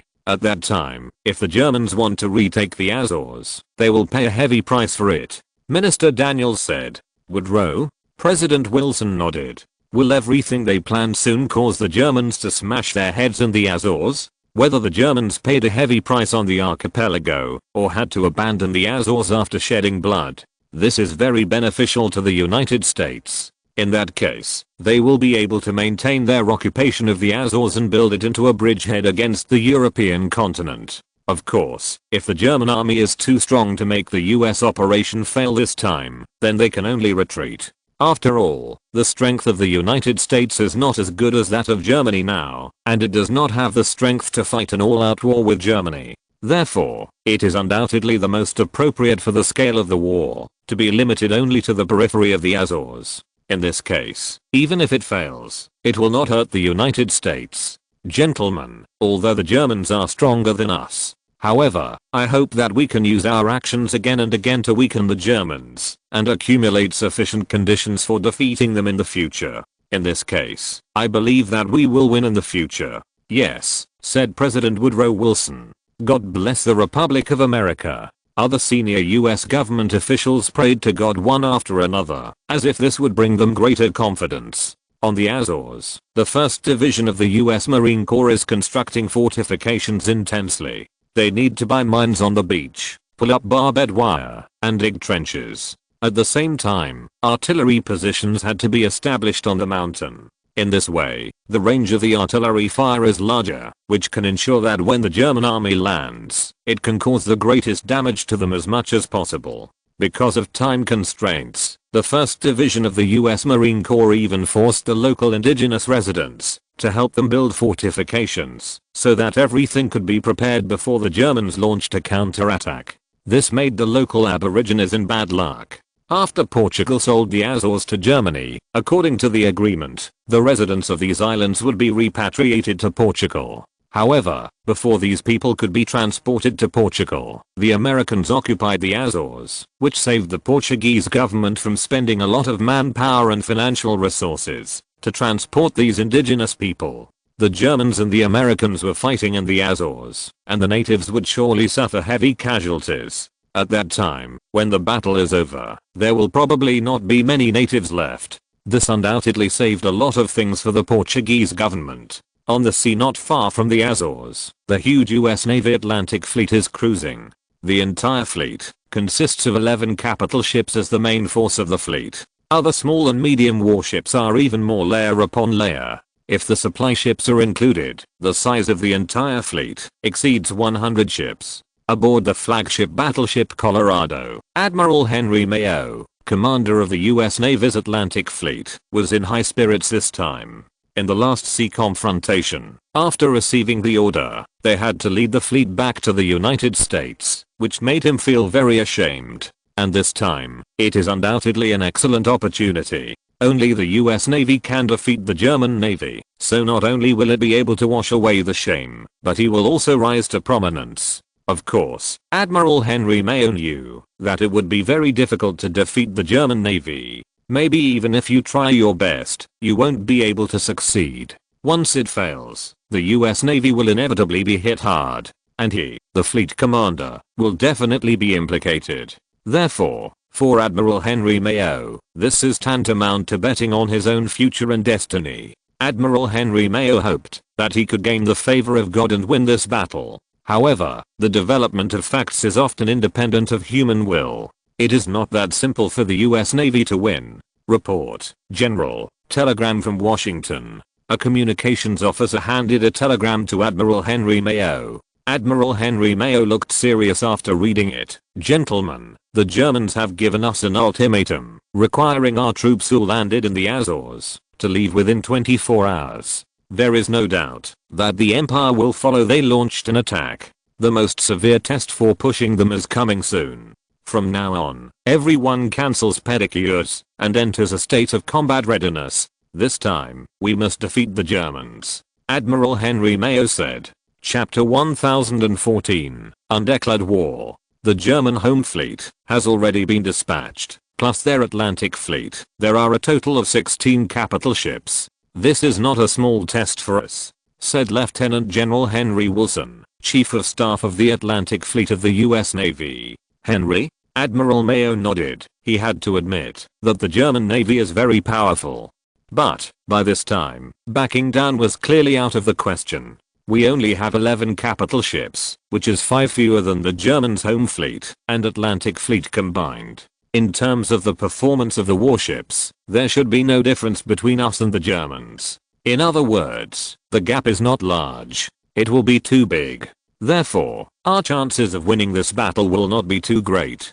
But even so, we cannot retreat. We need to find ways to win the job. If we retreat and escape, then, landing in Asia brothers on the Source, it will be miserable. The Germans will use naval guns to tear them all to pieces. On the other hand, if we can defeat the German Navy, or at least hold it down, then as of the brothers on the Isle of Wales can use the weapons in their hands, to make the Germans pay a heavy price. Admiral Henry Mayo said. Lieutenant General Henry Wilson nodded. Indeed, this time their task is to protect the troops who landed in the Azores. In other words, it is to cooperate with the Marine Corps, to defend the Azores and thwart the German attempt to retake the islands. If the German Navy can be defeated, then their task will naturally be completed very well. But if the German Navy cannot be defeated, then they can only think of other ways. It would be great if the German fleet could be dispersed. In this case, we will have the opportunity to gather superior forces and defeat them in one fell swoop.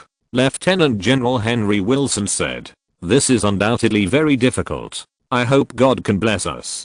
Admiral Henry Mayo said. He didn't have much confidence in it. As long as the Germans are not fools, it is impossible to disperse a fleet. After all, the strength of the US Navy's 11 capital ships is enough to eat any scattered German fleet. It is still Admiral Hipper, commander of the local fleet, who is in charge of commanding the German Navy's operation this time. However, this time they did not form a joint fleet, but went their own way. It's just that the Atlantic fleet is temporarily under the control of Admiral Hipper. Similarly, the aircraft carrier fleet more than 100 kilometers behind the main force of the fleet is also not something that Admiral Hipper can command. Although the aircraft carrier fleet will participate in the entire battle, it will also assist the fleet to defeat the Americans. However, the aircraft carrier formation has a lot of autonomy. On the battleship Kaiser, the flagship of the home fleet, the top brass of the German Navy are discussing combat deployment. Everyone, according to the information obtained so far, the American fleet is operating in the waters around the Azores. The purpose of their stay is also very simple. First, it is to fight a decisive battle with the Imperial Navy. If they win, then the Empire may not be able to prevent them from occupying the Azores. The second is to provide protection for the US Marines landing on the Azores. After all, if they leave, we will use only powerful naval guns. We'll be able to make those Americans who landed in the Azores pay a heavy price. Admiral Hipper said. General, this is a good opportunity for us. If we can seize this opportunity and severely damage or even wipe out the main fleet of the US Navy in one fell swoop, then the Americans will be in the Atlantic Ocean for a long time, unable to challenge the hegemony of the Empire, said Vice Admiral Burdick, commander of the Atlantic Fleet. As the strength of the US Navy becomes stronger and stronger, the pressure faced by the German Navy's Atlantic Fleet can be imagined. If the US fleet can cry loudly, the pressure on the German Navy's Atlantic Fleet will naturally cease to exist. For the German Navy's Atlantic Fleet, this is undoubtedly very eager to appear. General Burdick, don't worry, your wish will come true. His Majesty the Emperor has ordered us to get rid of the US Navy. If all goes well, we will go to the east coast of the United States and destroy their shipyards. A severe blow to their shipbuilding industry. Therefore, solving the US Navy is just the first step. Lieutenant General Richter Pfalz, Chief of Staff of the local fleet, said. The other generals couldn't help laughing. In their view, it is still very possible for the German Navy to achieve such a strategic goal. In that case, the German Navy will once again win a big victory, thereby consolidating its maritime supremacy. General Holzendorf, if we draw out the main fleet of the Americans, then, does the aircraft carrier fleet have the strength to completely defeat them? Admiral Hipper asked. Admiral Holzendorf, the current position is the commander of the aircraft carrier fleet. I'm afraid that this position will not be abolished until the aircraft carrier is assigned to the major fleets. Admiral Holzendorf served as the commander of the High Seas Fleet, but when the German Navy was divided into 5 fleets, His position was abolished. In addition, Admiral Holzendorf is no longer young, and the commander of the aircraft carrier fleet may be his last real job. Next, he will probably go to the Naval Academy or the Naval Aviation Academy as the dean. It is precisely because of this that Admiral Holzendorf attaches great importance to this opportunity. This might be his last battle before leaving office. Admiral Holzendorf also hopes that he can lead the aircraft carrier fleet to a clean victory. General, the aircraft carrier fleet is ready. As long as the capital ship of the US fleet is found, we can launch an attack. The carrier-based aircraft on the 6 aircraft carriers are enough to submerge the American battleships. Halsendo Admiral Husband said confidently. Admiral Hipper nodded. Okay, let's do this. General Burdick, the Atlantic Fleet, and the Continental Fleet act separately and give the Americans a chance. Once the main American fleet is found, immediately notify the aircraft carrier fleet. It's up to the carrier fleet to hit the Americans, and then we are picking up the pieces. Yes, General. Lieutenant General Burdick nodded. Although, at this moment, the United States and Germany have not declared war. However, the two sides are actually at war. Especially when the German Navy entered the waters near the Azores on a large scale. It made the outbreak of this war without any doubt. Chapter 1015, Trap. On the morning of February 18th, the German Navy's home fleet and Atlantic fleet arrived in the waters near the Azores. It's just that the Americans are almost ready at this time. 2 US Marine divisions and a British Marine brigade have landed. They built many fortifications on the islands and the Azores. Although, due to the rush of time, those fortifications may not be strong. However, I have to admit that, if the German Marine Corps wants to attack the Azores and regain those islands without strong fire support, it will be very difficult. Even, the huge casualties will make the beach red with the blood of the officers and soldiers of the German Marine Corps. In order to prevent the Azores from being attacked by the main guns of the German Navy, the US fleet is also operating around the Azores, hoping to find a favorable fighter plane and severely damage the German Navy in one fell swoop, so that it can reverse the situation. General, the American fleet must be near the Azores, but how can we draw them out? Lieutenant General Richter Fels, Chief of Staff of the Home Fleet, asked. Where is the aircraft carrier fleet? Admiral Hipper did not answer immediately, but asked the location of the aircraft carrier fleet. The aircraft carrier fleet is now in the sea 150 kilometers northeast of the Azores. In order to avoid being noticed by the Americans, they are operating at a relatively distant place. Lieutenant General Richter Fels replied.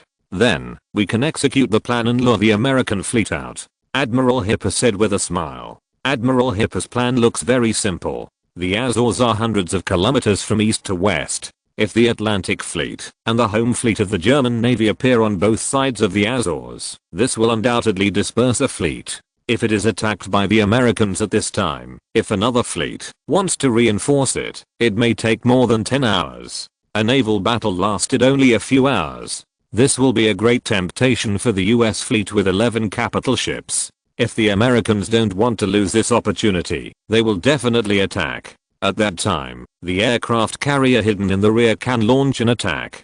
Directly use the overwhelming carrier-based aircraft to submerge the main fleet of the US Navy. Even if it can't eat all of the US Navy, it can at least hit them hard. Next, it is time for the home fleet and the Atlantic fleet to clean up the mess and get rid of the American fleet in one go. At 11 AM on February 18th, the German Navy's home fleet and the Atlantic fleet jointly launched a fierce shelling on the defensive positions of the Hero Brother on Terceira Island and the surrounding US Marine Corps. Although the US Marine Corps also has some cannons, their small caliber artillery obviously cannot compete with the main guns of battleships. The final result was that the defensive positions of the US Marine Corps were almost shattered by the German Navy's naval guns, and the casualties were even greater. The German Navy's home fleet and the Atlantic fleet launched an attack around Terceira Island, almost plowing the position of the US Marine Corps with artillery fire, causing great losses to the US Marine Corps, and then walked away. Subsequently, the German Navy's home fleet and the Atlantic fleet dispersed. The home fleet swept westward to those islands west of the Azores, while the Atlantic fleet swept eastward to those islands east of the archipelago. The US Marine Corps and the British Marine Corps stationed on the Azores are out of luck.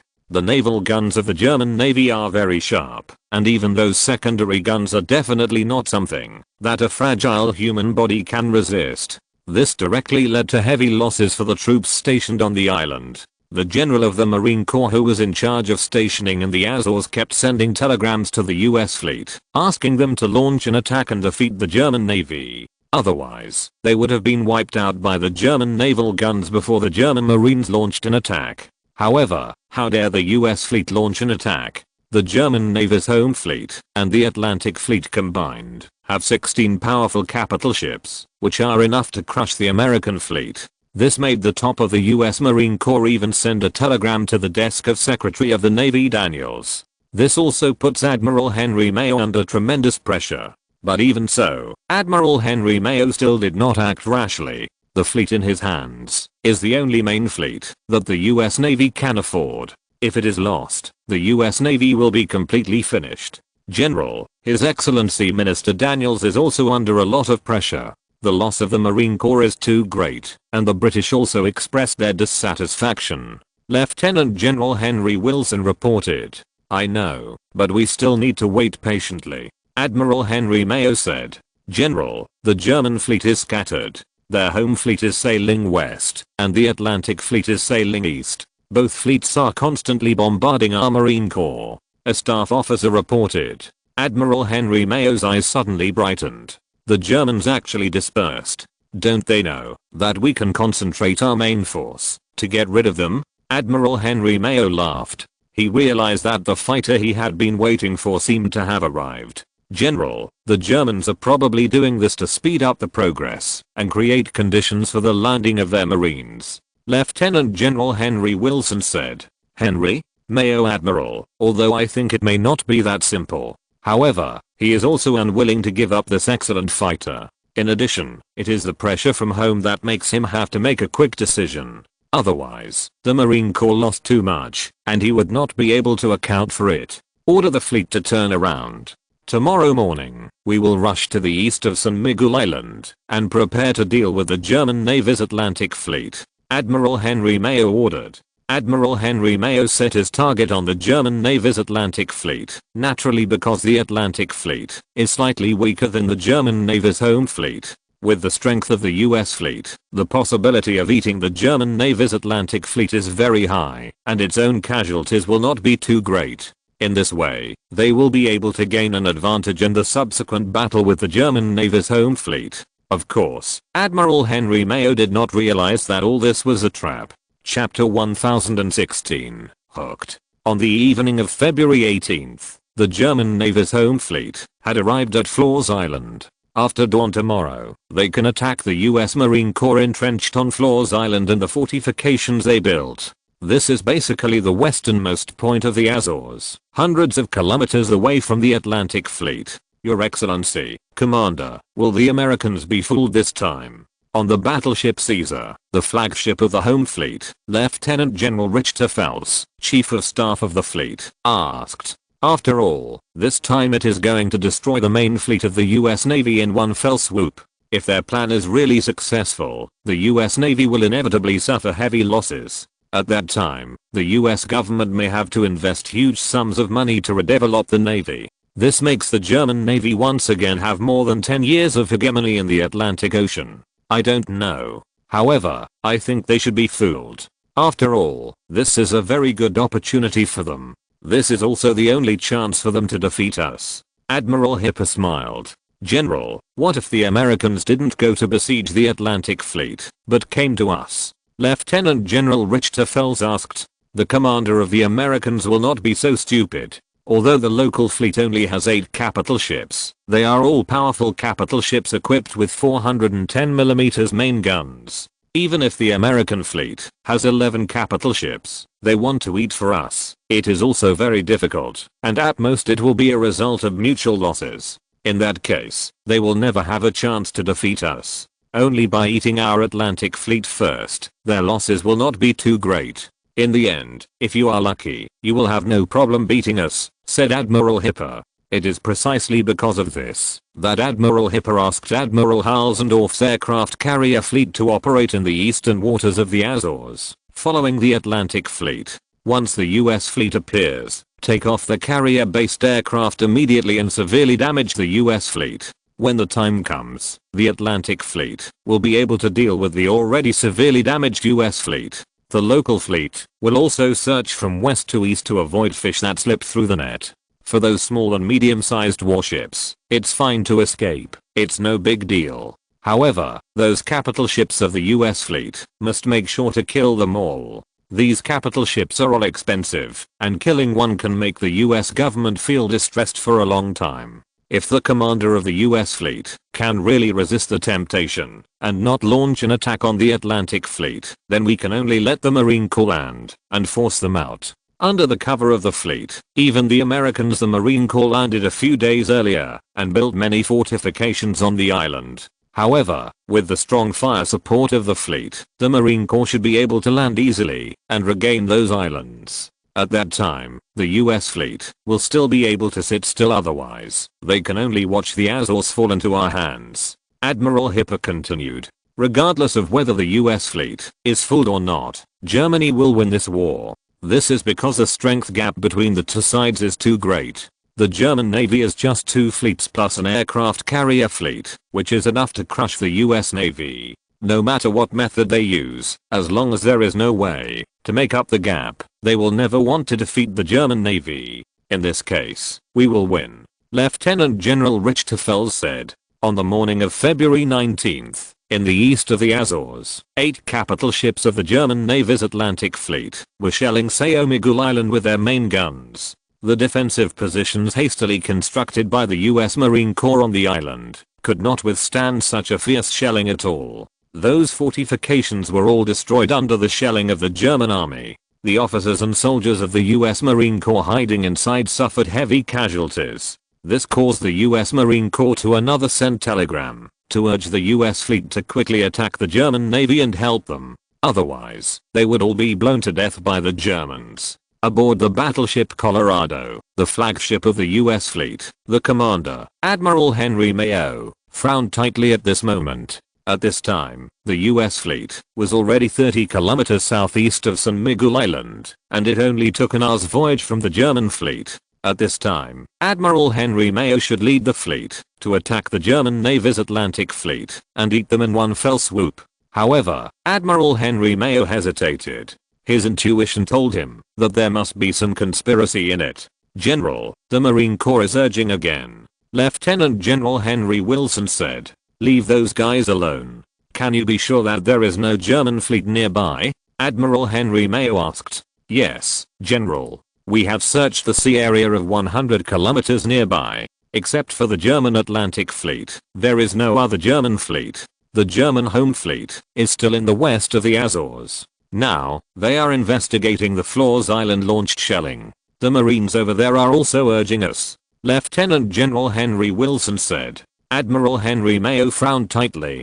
The more he did this, the more uneasy he felt. If he had a choice, he would rather lead the fleet to flee the nearby waters now. However, he can't do that. The Marine Corps has suffered heavy losses and will definitely not let it go. Command the fleet. Let's go. I hope God can bless us. Admiral Henry Mayo ordered. Yes, General. Lieutenant General Henry Wilson immediately conveyed the order. The US fleet immediately went north, preparing to defeat the German Navy's Atlantic Fleet in one fell swoop to determine their advantage in this war. If they achieve this goal, and the German Navy does not send a new fleet into the Atlantic, then they will be able to win the final victory. It's a pity that the ideal is plump, but the reality is skinny. When the US fleet was marching toward the German Navy's Atlantic Fleet, they didn't know that they had actually fallen into a trap. On the sea 150 kilometers away from the German Navy's Atlantic Fleet, the 6 aircraft carriers of the German Navy's aircraft carrier fleet are ready for battle. A carrier-based aircraft is neatly parked on the deck. These carriers-based aircraft have been filled with fuel, loaded with bombs or torpedoes, and are ready to take off and attack at any time. Chapter 1017. Carrier Aircraft Attack. The three triple-mounted 380mm main guns of the battleship Bavaria are firing violently. Each salvo can smash a total of more than 10 tons of high explosive bombs onto San Miguel Island.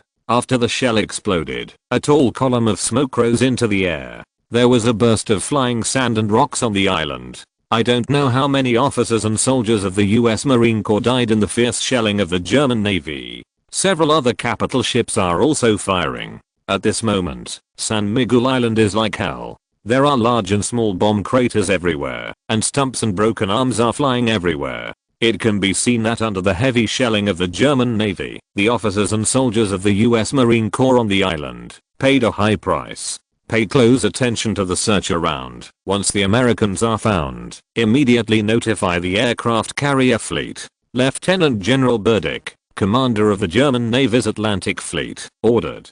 Although, the 8 capital ships of the Atlantic Fleet is all-powerful capital ships that have made great achievements for the German Navy. However, Lieutenant General Burdick didn't want his fleet to suffer heavy losses. The capital ships of the US fleet are not good at it. In particular, the 4 Colorado-class battleships among them are equipped with 406mm main guns of 45 times the caliber, which are very powerful. Even the heavily armored Bavaria-class battleships may not be able to withstand it. Besides, the US fleet still has a numerical advantage. Therefore, Lieutenant General Burdick would rather wait until the aircraft carrier fleet dispatched carrier-based aircraft to severely damage the US fleet before launching an attack. In that case, the loss of beating the dog in the water will definitely be much smaller than confronting the Americans head-on. Yes, General. The staff officer gave the order. Although, as a bait, Lieutenant General Burdick felt somewhat aggrieved. But as long as he can defeat the US fleet, he doesn't feel anything. After all, it's time to think about the bigger picture. Half an hour later, a German destroyer patrolling the periphery of the fleet discovered the US fleet approaching rapidly from the south, and immediately reported the situation to the flagship. General, the Americans are here. Their capital ships are all here, and they obviously want to eat us up. Lieutenant General Schmidt, Chief of Staff of the Atlantic Fleet of the German Navy, looked excited. Okay, that's great. This time, I want to see if the Americans eat us, or we eat them. Order the fleet, gather formation, and retreat north. Send a telegram to the aircraft carrier fleet, and let the carrier-based aircraft takes off immediately, and don't let the Americans escape. Lieutenant General Burdick ordered. Yes, General. Lieutenant General Schmidt immediately went to arrange everything. The Atlantic Fleet of the German Navy began to gather its formation and evacuate from the coast of San Miguel Island.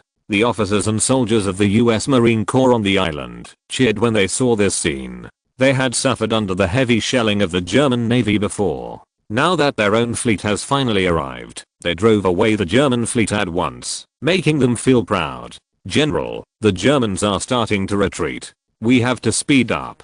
Otherwise, they will run away. On the battleship Colorado, the flagship of the US fleet, the Chief of Staff of the fleet, Lieutenant General Henry Wilson anxious. However, Admiral Henry Mayo has a serious face. The German fleet actually retreated as soon as they saw them, which is completely inconsistent with the usual German style. This also made Admiral Henry Mayo feel more and more that there must be some conspiracy involved. However, the fighter plane is fleeting. For Admiral Henry Mayo, the most important thing now is to defeat the German Navy's Atlantic Fleet in front of him. Only in this way can they gain an advantage in the next war.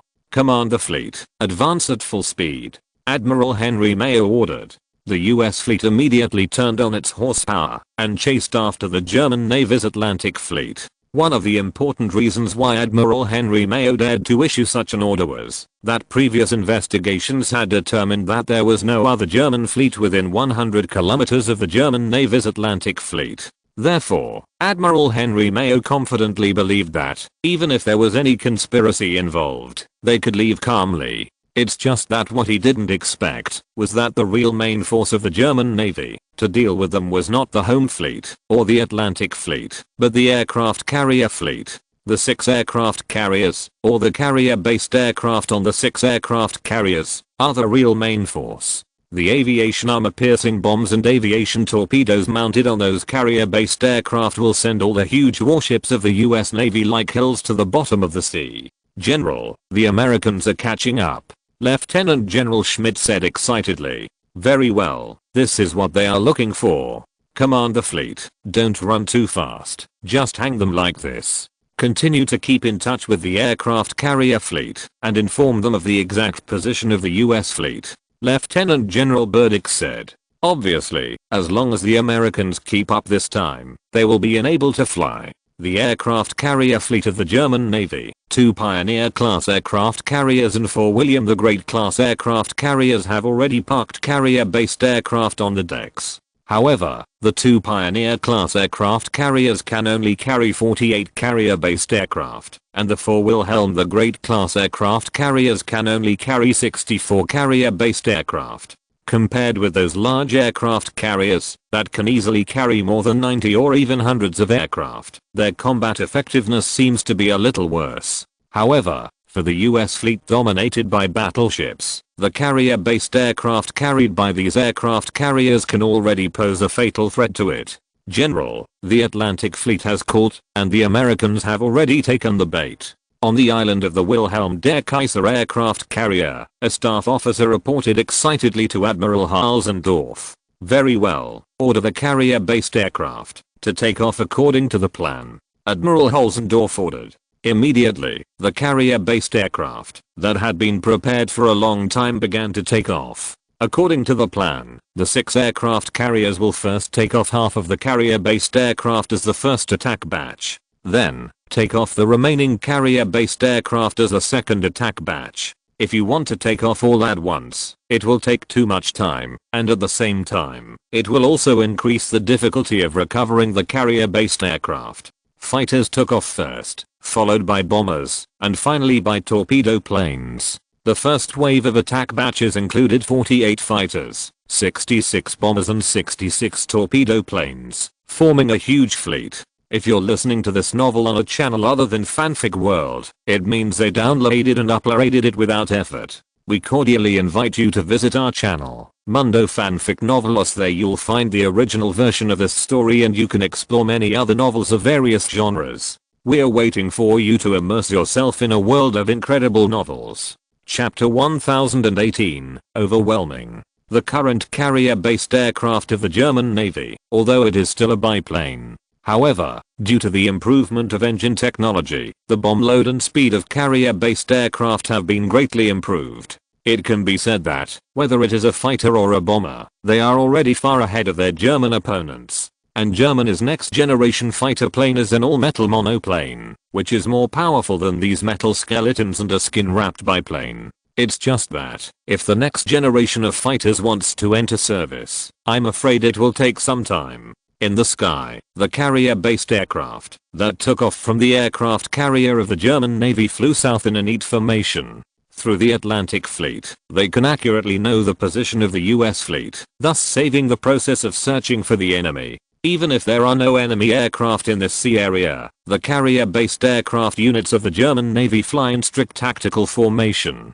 Bombers and torpedo planes are below the fleet, and fighter jets are above the fleet, so that after discovering an enemy plane, the fighter jets can immediately jump down from high altitude and attack the enemy. More than 100 carrier-based aircraft flew from high altitudes to the battlefield. Like a dark cloud moving in the sky, it left a large shadow on the sea, as if the sun was blocked. In the waters near San Miguel Island, the German Navy's Atlantic fleet is retreating northward.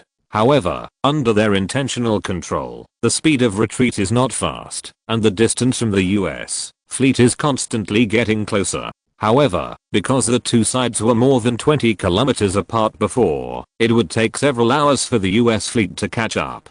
During this period of time, it was enough to last until the carrier-based aircraft of the German Navy's aircraft carrier fleet rushed to the battlefield. Commander, the carrier-based aircraft has already set off, and is expected to arrive at the battlefield in 40 minutes. Vice Admiral Schmidt, Chief of Staff of the Atlantic Fleet, smiled. Then wait for the Americans to continue to show off their power for 40 minutes. Soon, they will suffer heavy losses under the attack of the Imperial Navy's carrier-based aircraft. At that time, we will send them all to the bottom of the sea. Burdick, the lieutenant general, said with a smile. With the strength of the German Navy's carrier-based aircraft force, even if it cannot sink all the capital ships of the US fleet, it is enough to severely damage them. At that time, the Atlantic fleet will naturally be able to easily eliminate the remaining troops of the US fleet. Although the US fleet is advancing at full speed, although the distance from the German Navy's Atlantic fleet is getting closer, it is even within the maximum range of the main gun.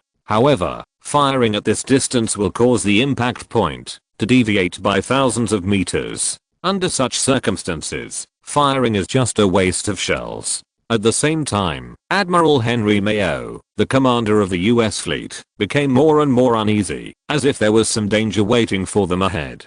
Damn, what's going on here? Is all this really a German trap? Otherwise, why do I feel like my heart is jumping? Admiral Henry Mayo wondered inwardly. How long will we be able to catch up with the Germans? General Henry Mayo asked. General, we still need about 4 hours to catch up with the Germans. In 2 hours, however, our main guns will be ready to fire. By that time, the distance will be within our effective range. Lieutenant General Henry Wilson, Chief of Staff, said.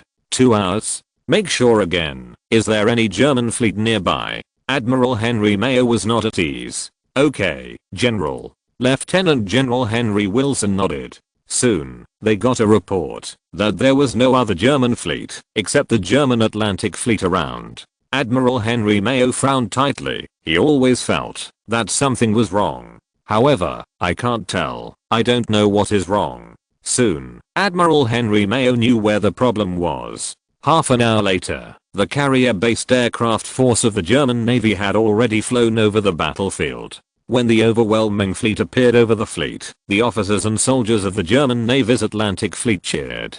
The officers and soldiers of the American fleet also saw this scene. However, unlike the cheers of the German Navy's Atlantic fleet, they were silent, and some people even trembled. My God. Is that a German plane? How come there are so many planes?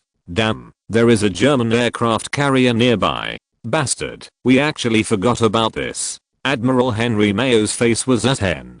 He finally knew what was wrong in his heart. It turned out that the aircraft carrier of the German Navy was omitted. But General, we have searched the nearby sea area of 100 kilometers and found no German aircraft carrier. Lieutenant General Henry Wilson couldn't believe it. It's very simple. The German aircraft carrier must be 100 kilometers away. In terms of the speed and range of the aircraft, the distance of more than 100 kilometers is nothing at all. Lieutenant General Henry Wilson's face suddenly turned pale. Command the fleet, switch to the air defense formation. May God bless us, and hope we can survive. Admiral Henry Mayo said. Indeed, now they can only pin their hopes on God's blessing. This undoubtedly indicated that Admiral Henry Mayo was not sure of surviving the attack of the German Navy's carrier-based aircraft force. The US fleet, which was originally in a decisive battle formation, immediately dispersed. Cruisers and destroyers even protect the battleships in the middle. A door of anti-aircraft guns pointed in the direction of the attack of the German carrier-based aircraft. Although the United States has no experience in fighting enemy aircraft carriers, the British Navy has.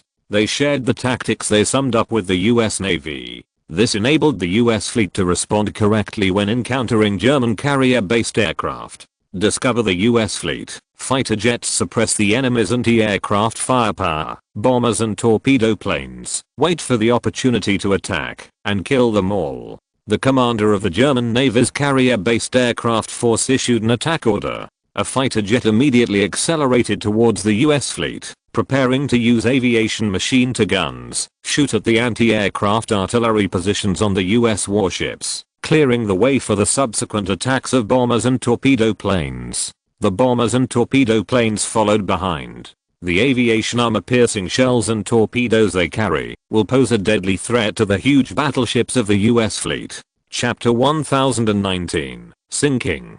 Da. A fighter jet passed over the battleship US Maryland. Although, compared to the 33,000-ton Maryland battleship, this fighter is like a fly. However, the officers and soldiers of the US Navy on the battleship felt like they were facing a formidable enemy. Boom boom boom. The anti-aircraft guns fired continuously, and the shells exploded in the air, leaving clouds of black smoke. However, that fighter jet easily broke through the blockade of the US anti-aircraft firepower. Aircraft guns of this era do not have proximity fuses. If you want to hit the target, you need to hit it directly with the shell. It is conceivable how low such a hit rate will be. The bullets of the aviation machine guns of the German fighter jets strafed the air defense positions, shooting out sparks one by one. Occasionally, American sailors were shot and fell to the deck screaming. Several fighter jets launched an attack on the battleship Maryland, which immediately attracted the anti-aircraft firepower on the battleship. Because of the lack of experience in air defense, the deployment of the anti-aircraft firepower on these battleships is unreasonable, which makes their air defense network have great loopholes. These loopholes will have a fatal impact on the battleships of the US Navy. When the US air defense firepower was attracted by the German fighter jets, the German bombers and torpedo planes immediately followed up and launched an attack. A small team of 4 dive bombers began to dive 1,000 meters above the battleship Maryland. Because of the structure of the body, they cannot dive at a large angle. But even then, the hit rate is much higher than horizontal bombing. In the air 500 meters away from the battleship Maryland, these dive bombers dropped bombs and then changed their dive course. 4 aviation armor-piercing bombs weighing 500 kilograms hit the battleship Maryland in a parabola. Got. Bomb. Dodge. The US sailors who saw this scene yelled, and under their reminder, the Maryland made an emergency turn. However, for a huge battleship, it is not so easy to complete an emergency turn. Of the 4 bombs, 2 fell into the sea. The other 2 hit the battleship Maryland successfully. The deck armor of the battleship Maryland is only 89mm, which is simply unable to resist the aviation armor-piercing projectile under the huge kinetic energy. The deck armor was directly torn, and the bomb exploded inside the battleship. Huge flames rushed out from below the deck, and the cabin below had been blasted into a mess. However, this is not fatal to the battleship Maryland.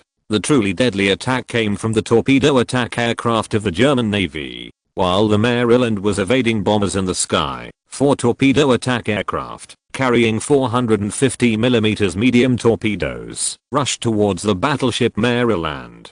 They dropped torpedoes less than 500 meters away from the battleship Maryland, and 4 torpedoes rushed towards the battleship Maryland at high speed. When the sailors on the battleship discovered these torpedoes, it was too late to dodge them. Boom. Boom.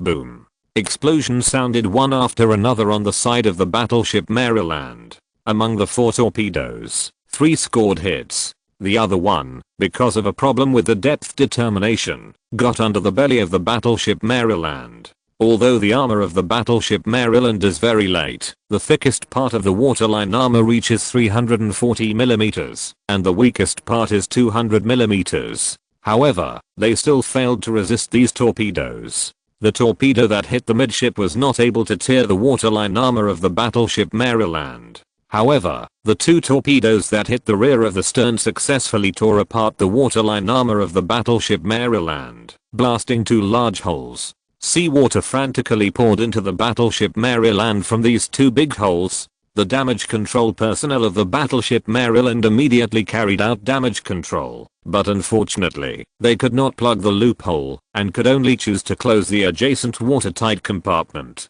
This caused the battleship Maryland, which had a lot of water, to tilt to a certain extent. However, such injuries are not fatal to the battleship Maryland with a displacement of more than 30,000 tons. If you withdraw from the battle in time, you only need to lie in the dock for a month or 2 to repair it. However, this is in the middle of a fierce battle. How could those carrier-based aircraft of the German Navy miss this good opportunity? Subsequently, the carrier-based aircraft of the German Navy once again launched a siege on the battleship Maryland. In 10 minutes, the battleship Maryland suffered 4 aviation armor-piercing shells and 4 medium torpedoes. This was completely unbearable damage to the battleship Maryland, which had already suffered heavy damage. Soon, the battleship Maryland was too seriously injured to be worth rescuing.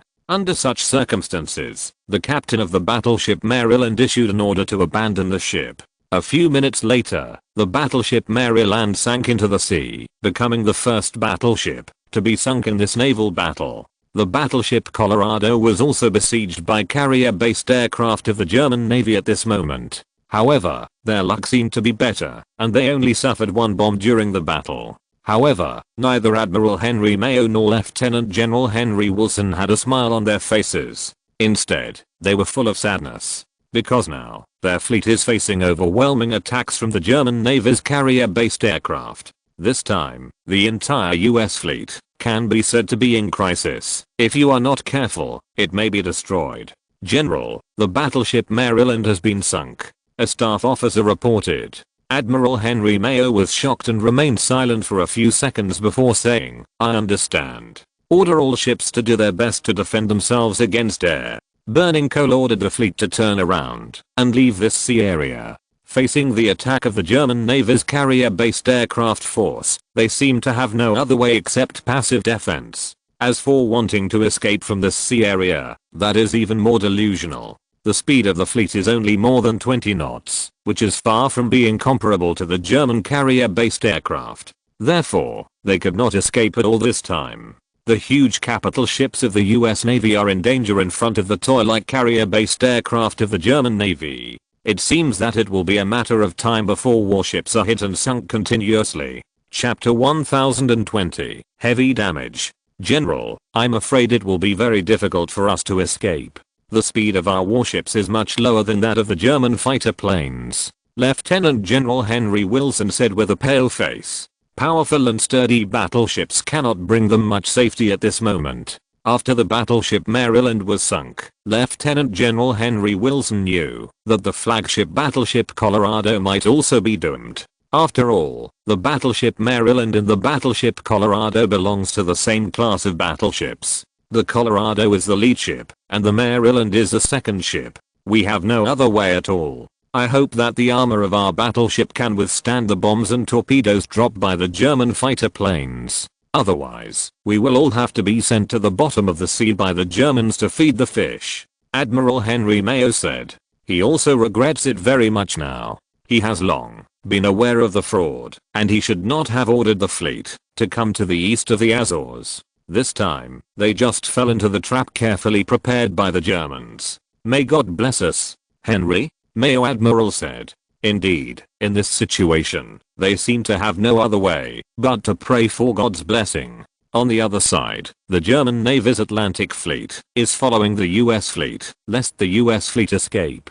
At the same time, they also witnessed such a big battle. God, this is really spectacular, isn't it? Your Excellency, Commander, our carrier-based aircraft is besieging the Americans. American warships are constantly being hit under the siege of our carrier-based aircraft, and then it was sunk. Lieutenant General Schmidt said excitedly. Yes, my chief of staff. The Americans are doomed this time. Our carrier-based planes are ravaging them. When the carrier-based planes have almost dealt with them, it's time for us to go on the field and beat the dogs in the water. Yes, after this battle, the US Navy will suffer heavy losses again. Without 10 years, they will not be able to develop at all. However, after 10 years, we will be even stronger. The Americans want to compete with us for supremacy. It's just a delusion. Lieutenant General Burdick was also very excited.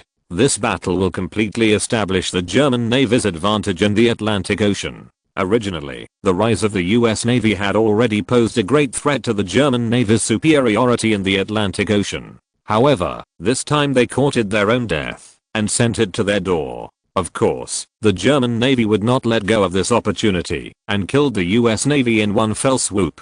The carrier-based aircraft of the German Navy are still besieging the US fleet. A carrier-based aircraft roared past, dropping bombs or torpedoes. The capital ships of the US fleet have become the key targets of these carrier-based aircraft. The huge battleship like a hill, under the siege of the German Navy's carrier-based aircraft, was exhausted and looked very embarrassed. Boom.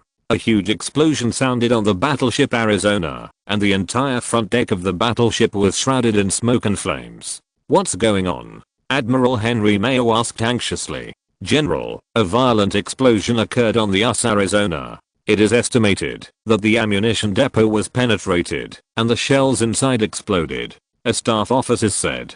Damn it, the Arizona is over. Lieutenant General Henry Wilson cursed. Indeed, for any battleship, an explosion in the ammunition depot is a fatal injury. No battleship survived such a violent explosion. This was done by a bomber of the German Navy. The aviation armor-piercing projectile drop just hit the side of the number 1 main turret on the bow of the battleship Arizona. The bomb smashed through the deck armor at a tricky angle, and then penetrated the armor of the ammunition depot, and only then did the explosion occur. More than 100 shells stored in the ammunition depot exploded. The huge power almost destroyed the entire bow of the battleship Arizona. Seawater poured into the battleship from the fracture. General, the captain of US Arizona requests to abandon the ship. A staff officer reported. Admiral Henry Mayo did not hesitate and allowed the US Arizona to abandon the ship.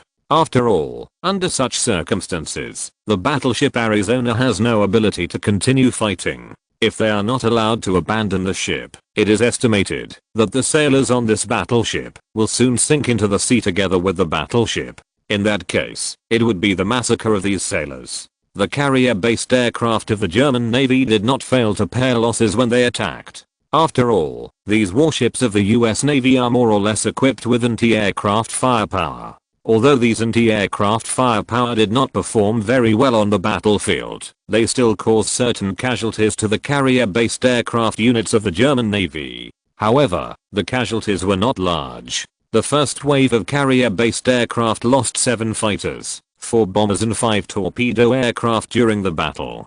Such a loss is not that great. Especially compared to the results they have achieved, it is completely insignificant. 2 battleships of the US fleet were sunk, and many other battleships were severely damaged. Such a loss is definitely traumatic for the US fleet. After dropping bombs and torpedoes, the carrier-based aircraft of the German Navy began to return one after another. They need to go back to the aircraft carrier to reload and refuel. Only in this way can we continue to fight.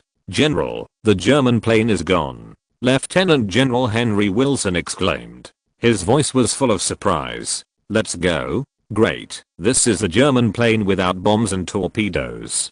Command the fleet, move forward at full speed, and prepare to evacuate. Admiral Henry Mayo ordered. Although, the loss is a bit big now. But if you can escape back to the United States, you can recover soon. It's just that they seem to have forgotten that the German Navy's Atlantic Fleet is still following them. Not to mention, what is leaving now is only the first wave of German Navy carrier-based aircraft. Immediately afterwards, there is a second wave of carrier-based aircraft that will soon enter the battlefield. Sure enough, after the German Navy's first wave of carrier-based aircraft withdrew, only a few minutes later, the second wave of carrier-based aircraft flew over the US fleet. Chapter 1021, Despair. My God.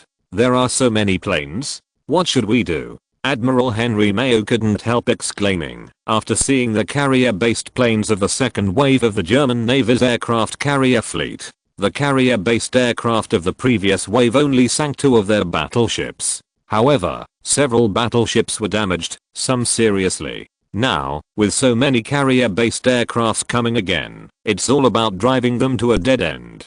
General, what should we do? Lieutenant General Henry Wilson panicked. Right now, he is completely bewildered and doesn't know what to do. Admiral Henry Mayo closed his eyes in pain. May God bless us. Indeed, the current US fleet is powerless. They can only pin their hopes on the illusion God and hope that God can bless them. Apart from the apparition of God, there is no other way for the current US fleet. It is foreseeable that the second wave of carrier-based aircraft of the German Navy will once again cause them great casualties. Immediately afterwards, the Atlantic Fleet of the German Navy, which has been following them, will take the opportunity to beat the dogs in the water and sink all those American warships that escaped the airstrikes by chance or that were severely damaged but could not be sunk. This time, not only did they have no chance of winning, there was even a great possibility that they would be wiped out here. Such a price was too great for them, completely beyond their expectations. Before the war started, Admiral Henry Mayo had deduced the battle. The best result, of course, is that the US fleet defeats the German Navy and wins, allowing the US to completely occupy the Azores. And the worst result was nothing more than their failure, and the Azores were reoccupied by Germany. However, even in the worst case, the US fleet will not be completely wiped out. In other words, Admiral Henry Mayo never expected that the German Navy would use aircraft carriers in this battle. And depending on the scale of the carrier-based aircraft that take off, there are still a lot of aircraft carriers used. Therefore, the US fleet will be defeated in this battle. The second wave of carrier-based aircraft of the German Navy ignored the thoughts of these Americans, and they directly launched an attack. Also, the focus was on attacking those American battleships that were intact. The purpose this time is to wipe out the US fleet, at least the capital ships of the US fleet. Therefore, it is best to sink or severely damage those battleships that are intact first. Those damaged battleships will naturally be dealt with by other naval forces. The aviation machine guns of the fighter jets fired wildly. Like iron in the storm, they shuttled through the air defense firepower network of the US warship. It looked very thrilling.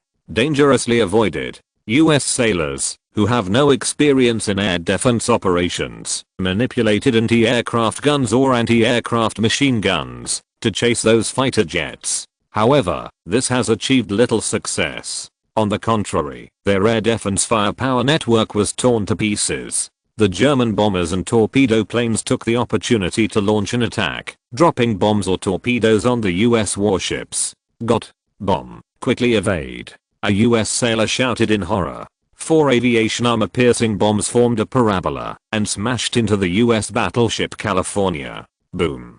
2 bombs fell into the sea, splashing a jet of water into the sky. However, the other 2 bombs hit the battleship California. A bomb blew a hole in the front deck of the battleship California and set it ablaze. The other bomb blew up to adjacent anti-aircraft artillery positions, causing a bloodbath among the US sailors. The torpedo planes of the German army often acted together with the bombers. When the enemy's warships avoided the bombs falling from the sky, they also gave the torpedo planes the best chance to play. 4 torpedo planes dropped torpedoes less than 800 meters away from the battleship California. 4 450mm medium torpedoes rushed towards the battleship California quickly. In the end, although the 4 torpedoes only scored 2 hits, but the battleship California was still severely damaged. Next, other carrier-based aircraft discovered this opportunity and immediately launched a siege on the battleship California. The California battleship, which had already been severely damaged, had no way to avoid the siege of the German carrier-based aircraft. Soon, it was sunk, because it was too severely damaged. General, the California was sunk. A staff officer reported to Admiral Henry Mayo. I see. General Henry Mayo said. Indeed, he has no other way to do this, so he can only watch his battleships being sunk. You know, now he is almost unable to protect himself. As the flagship of the battleship Colorado, it is naturally also the focus of attack by the German Navy's carrier-based aircraft. It's just that their luck seemed to be better before, and they didn't suffer too much damage. But this time, their luck seems to have run out. 8 torpedo planes rushed towards them from the port side of the battleship Colorado. Boom. Boom. Boom. Although the anti-aircraft guns and secondary guns on the battleship fired at full strength, trying to destroy these torpedo planes before they dropped their bombs. However, this is undoubtedly very difficult. A torpedo the plane was hit by an anti-aircraft shell when it was about to drop a bomb. The entire nose was smashed, and the pilot was killed instantly. The plane lost control and fell ***** the sea, fragmented. The American sailors coldly helped cheering. However, this does not mean that the crisis of the battleship Colorado is resolved. The other 7 torpedo planes were still approaching at high speed. Less than 600 meters away from the battleship Colorado, 7 torpedo planes dropped torpedoes, then quickly pulled up and fled the battlefield. However, what they brought to the battleship Colorado was disaster. My god. 7 torpedoes. It's over. We are over. We are going to be sunk. Run away. The US sailors on the battleship Colorado all turned pale from fright. Some sailors even jumped into the sea directly, trying to escape here. Chapter 1022. Beat the dog. 7 torpedoes rushed towards the battleship Colorado in a fan shape. At the current distance, the sinking of the battleship Colorado has become a foregone conclusion, and no one can change this. Some US sailors began to fight for lifeboats, planning to escape in lifeboats after the battleship was sunk. Others are desperately praying to God, praying that God can help them at this time. General, we are about to be hit. This place is already very dangerous. We have to escape from here. Lieutenant General Henry Wilson looked terrified. Although, they will definitely lose this battle. However, he didn't want to die here. Admiral Henry Mayo opened his mouth, but before he could say anything, his feet swayed, and he fell on the deck all of a sudden. At the same time, a violent explosion sounded in my ears. We are hit. We are about to sink. Subsequently, Admiral Henry Mayo passed out. However, the US military officers in the command tower lifted General Henry Mayo, who had passed out of the command tower, and went straight to the lifeboat. Of the 7 torpedoes, 2 were missed, and the other 5 were hit. The side of the battleship Colorado was directly torn open with 5 large openings. Seawater poured into the battleship frantically. With such an injury, even the damage control personnel gave up. Because it is impossible to block it at all. If the watertight compartment is closed, the battleship will also sink due to excessive water intake. The captain immediately issued an order to abandon the ship, but the number of lifeboats on the battleship was limited, so that most people had no chance to leave in lifeboats. In less than 5 minutes, the battleship Colorado sank into the sea. More than 1,000 US naval officers and soldiers on the battleship, except for a very few lucky ones who got on the lifeboat first. The rest sank into the sea together with the battleship Colorado. As the flagship of the battleship Colorado, the impact of the sinking on the US fleet is undoubtedly extremely amazing. The other battleships of the US fleet were in chaos in command for a while, and they fought separately. And this also created more opportunities for the German Navy's carrier-based aircraft force, and more US battleships were sunk or severely damaged. It can be said that the US fleet has lost the battle so far.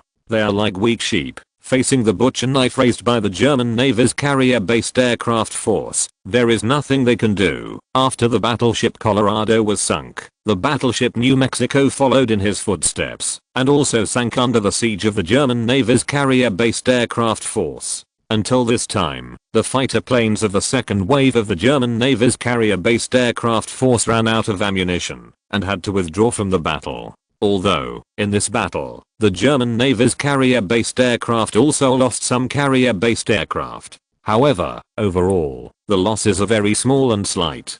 Compared with the results they achieved, such a small loss is nothing at all. After 2 rounds of attacks by the German Navy's carrier-based aircraft force, the US fleet lost a lot of capital ships. Among them, the US Colorado, Maryland, California, New Mexico and Arizona were sunk. The US fleet has only 11 capital ships in total, 5 of which were sunk at once, and only 6 remain. Moreover, many of the remaining 6 battleships were wounded. Among them, the Washington and Pennsylvania were severely damaged, and basically lost their combat effectiveness. This also means that there are only 4 capital ships left in the US fleet that can continue to fight, namely the US West Virginia, US Tennessee, US Mississippi and US Idaho. Originally, the aircraft carrier fleet of the German Navy was preparing to take off the 3rd wave of aircraft. However, the sea conditions at this time became worse. The wind and waves were getting bigger and bigger, and there was no other way. Admiral Holzendorf had to order to cancel this attack. After all, the sea conditions in the Atlantic Ocean are already very bad, and there are many times when the wind is high and the waves are rough. Under such circumstances, if the carrier-based aircraft is launched rashly to fight, the final result may be that those carrier-based aircraft cannot be recovered. Although Germany is rich and powerful, and the loss of some aircraft is simply insignificant. However, those pilots are a valuable resource. Especially for carrier-based aircraft pilots, it is even more valuable. In this war, many carrier-based aircraft were shot down. As soon as the Atlantic Fleet discovered it, it immediately dispatched destroyers to rescue it. Every pilot is a precious asset, and we must do our best to protect them. When Admiral Henry Mayo woke up, he was already on a light cruiser. How is it? How is our fleet? Admiral Henry Mayo asked immediately. General, 5 of our capital ships have been sunk, and 2 more have been severely damaged. Now, only 4 capital ships are still fighting. However, the good news is that the weather has become very bad. The German planes may no longer be able to continue to participate in the battle. Lieutenant General Henry Wilson said, "Is the loss so great? Order the fleet to retreat." Admiral Henry Mayo ordered, "General, I don't think we will be able to leave. The German fleet has already caught up." Lieutenant General Henry Wilson said, "Indeed, how could the Atlantic Fleet of the German Navy miss this good opportunity?" Lieutenant General Burdick and Lieutenant General Schmidt received a telegram from Admiral Holzendorf, and they immediately cheered when they learned that the carrier-based aircraft could no longer take off for combat. Originally, they were even prepared and could only watch the carrier-based aircraft forces sink all the American capital ships, and they could only pick up some soup in the end. But unexpectedly, there is such a good opportunity now. For them, this is undoubtedly a pie in the sky. Order all ships to advance at full speed. This time, we will eliminate all the American warships. Lieutenant General Burdick ordered loudly. The current US fleet is already extremely weak. They only need to seize this opportunity to beat the dog in the water, and they can sink all these US warships and draw a perfect end to this naval battle. The Atlantic Fleet of the German Navy rushed towards the US fleet immediately and quickly, just like a hungry wolf jumping at a weak sheep. Chapter 1023, End. Ignore the US Washington and the US Pennsylvania, and focus on killing the remaining 4 American capital ships that are intact. Lieutenant General Burdick issued an order. The battleships Washington and Pennsylvania, which have been severely damaged, not only have no threat, but even their speed has been affected. Under such circumstances, it would not take much effort to get rid of these 2 battleships. Therefore, to deal with those intact battleships first, and then deal with these 2 ships last, will undoubtedly expand the results of the battle. Yes, General. The Atlantic Fleet of the German Navy quickly killed the fleeing American fleet. In the previous battles, they have been acting as bait and spectators, which has long made them feel suffocated. Now, the real battle begins, and they can just unleash it all. Facing the majestic German Navy's Atlantic Fleet, the US fleet seemed panicked. More than half of their main force has been lost under the siege of the German Navy carrier-based aircraft force. Similarly, the morale of the troops has also been greatly affected. Under such circumstances, they could not resist the attack of the powerful German army at all, which also caused the morale of the American fleet to completely drop to freezing point. No, let them form a battle line. If they fight independently, they will be killed by the Germans soon. Admiral Henry Mayo struggled to stand up and said to Lieutenant General Henry Wilson, "Now that they are on a light cruiser, they simply cannot command the battle in time." "Yes, General." Lieutenant General Henry Wilson nodded. However, with such a distance, it is very difficult to say whether those battleships will follow the orders. After all, at this time, finding a way to save one's own life is the most important thing. After receiving the order from Admiral Henry Mayo, the remaining 4 battleships of the US military finally formed a battle line. However, they have to face twice as many enemies as themselves. Even the most powerful battleship West Virginia cannot guarantee a steady victory over the Bavaria-class battleships of the German Navy, let alone a 1-on-2 battleship.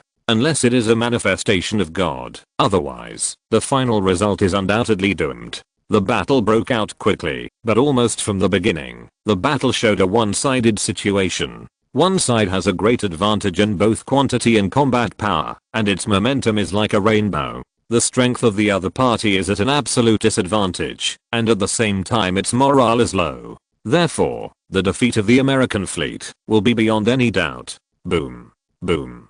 Boom. The capital ships of both sides opened fire violently, blasting shells one by one towards the battleships of the opposing side. However, no matter how you look at it, the impact point of the battleship of the German Navy is obviously much closer. The shells fired by the US fleet appeared disorganized and far away, as if fired in a panic. Although, the US fleet has tried its best. However, they still could not change the outcome of this naval battle. The battleship Mississippi was hit first, and a 380mm artillery shell directly destroyed the main turret on its front deck. Fortunately, there was no propellant in the turret, and the shells in the barrel had already been fired. Otherwise, the consequences will be even more serious. But even so, the American sailors on the battleship Mississippi were scared enough. You know, they walked in front of the ghost gate just now. If the ammunition depot is also penetrated, then they are dead. In the next few minutes, the battleships Idaho and West Virginia were also hit one after another. The situation has become increasingly unfavorable for the US fleet. General, our capital ship keeps getting hit. I'm afraid this naval battle will be powerless. Lieutenant General Henry Wilson said. Henry? General Mayo nodded, without saying a word. Similarly, he no longer expressed any confidence in this battle. Obviously, at this point in the battle, the US fleet has absolutely no chance of winning. In less than 20 minutes, the battleship Idaho was hit 6 times in a row. The superstructure had been battered to pieces and was still burning. In addition, the waterline armor on the side was also penetrated, and water was constantly entering. Got. The battleship is sinking. Run for your life. Despite such injuries, if handled properly, the battleship Idaho can continue to fight. But the US military no longer has the confidence to continue fighting. This also caused a flee for everyone after the battleship Idaho was damaged, and no one went to deal with the danger at all. This directly caused the battleship Idaho to sink into the sea 10 minutes later. The battleship Idaho was sunk, which made the remaining 3 battleships run away like frightened birds, regardless of the formation of the battle line. It's just that these battleships of the US fleet were more or less injured in the previous battle, and their speed was not fast. In addition, the US Navy's shipbuilding idea is to attach importance to firepower and defense, and despise speed. This makes the US Navy's capital ships never have an advantage in speed. Although these American warships tried desperately to escape, they could not escape at all, and were quickly caught up and then besieged. General, let's go quickly. If we don't leave, it will be too late. Lieutenant General Henry Wilson urged. Although the attention of the German Navy is still on several capital ships of the US fleet, however, other warships of the German Navy are obviously preparing to surround them and attack the small and medium-sized warships of the US fleet. After losing the capital ship, the remaining warships of the US fleet were no longer opponents of the German Navy. In the end, they were only sunk one after another. Admiral Henry Mayo nodded. Give the order to retreat. I wish everyone good luck.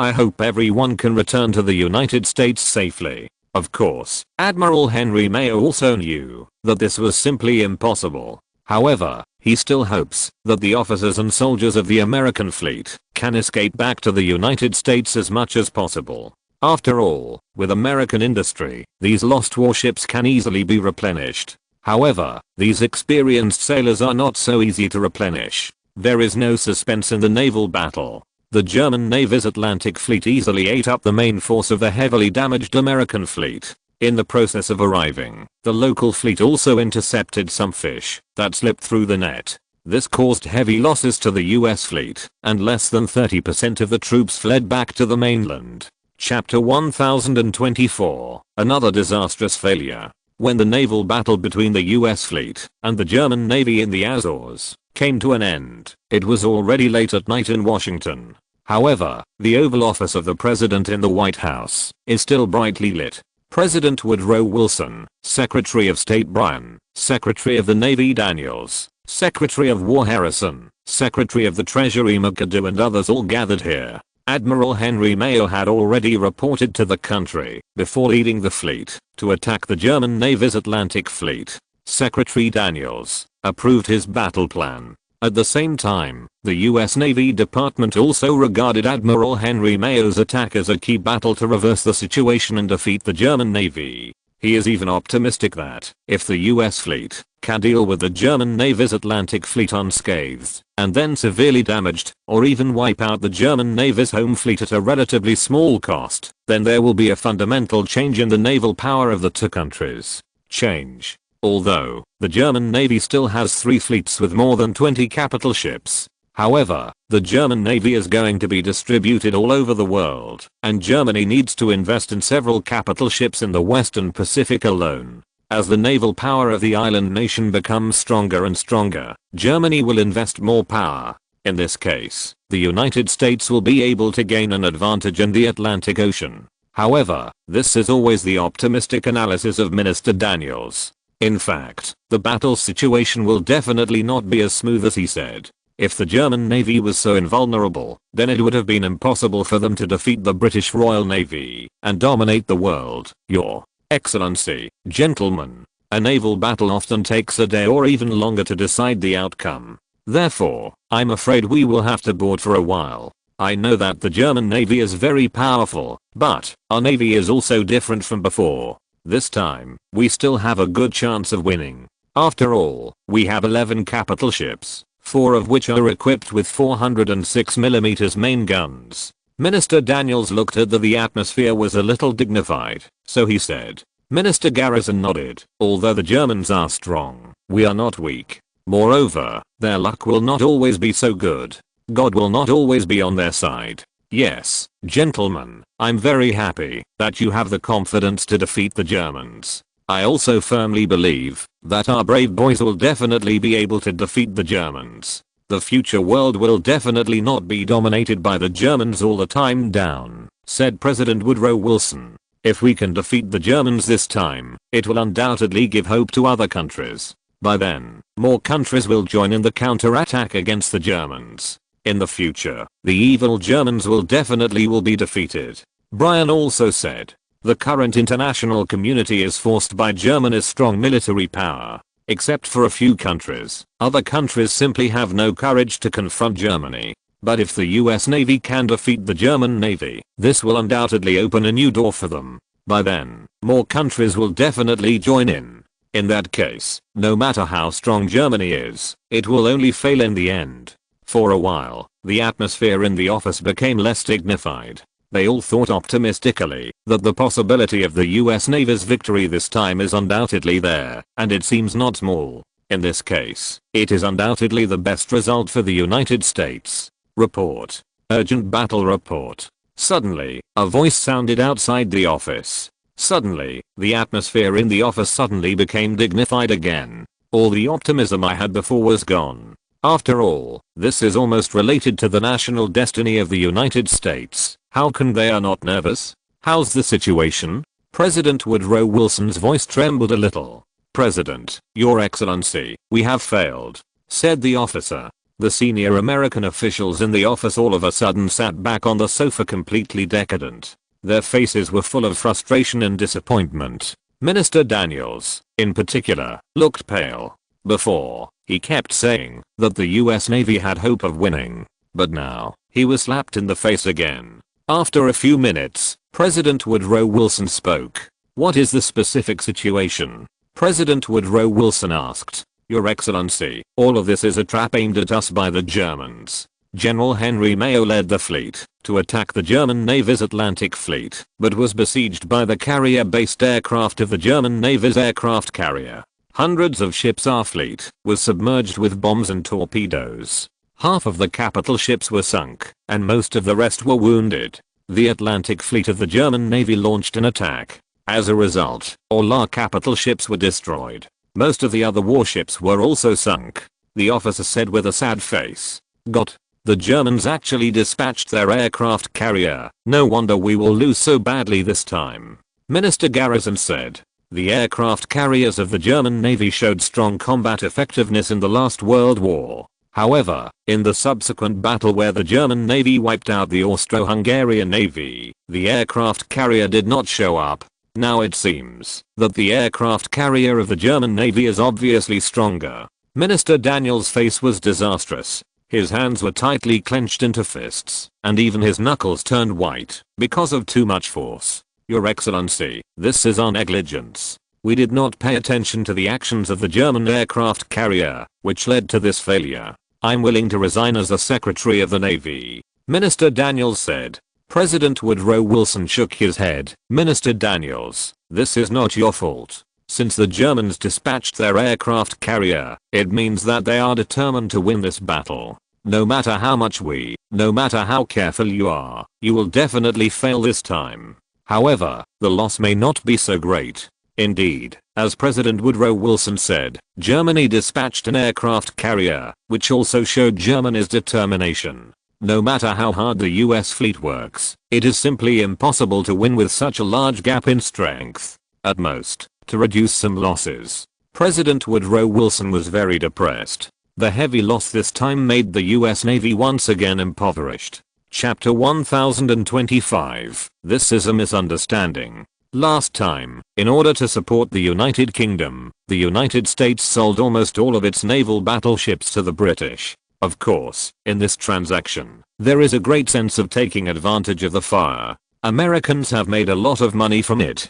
But in just a few years, the strong industrial strength of the United States has allowed them to regain a number of powerful capital ships. Once again, the US Navy has developed into a powerful navy second only to the German Navy. But unfortunately, their second naval power didn't exist for long, and they were beaten back to their original shape by the Germans again. Your Excellency, the strength of the German aircraft carrier is obviously stronger than that of the last World War. It seems that, although the Germans have not built capital ships in these years, they have taken the construction of aircraft carriers even more far-reaching. Our first aircraft carrier has just started construction. Therefore, we need to further increase investment in order to be able to catch up with the Germans in this area. Otherwise, we will never and will not be able to defeat them. Minister Daniels said. President Woodrow Wilson nodded. I will find a way to persuade Congress to give the Navy a special allocation for the development of aircraft carriers.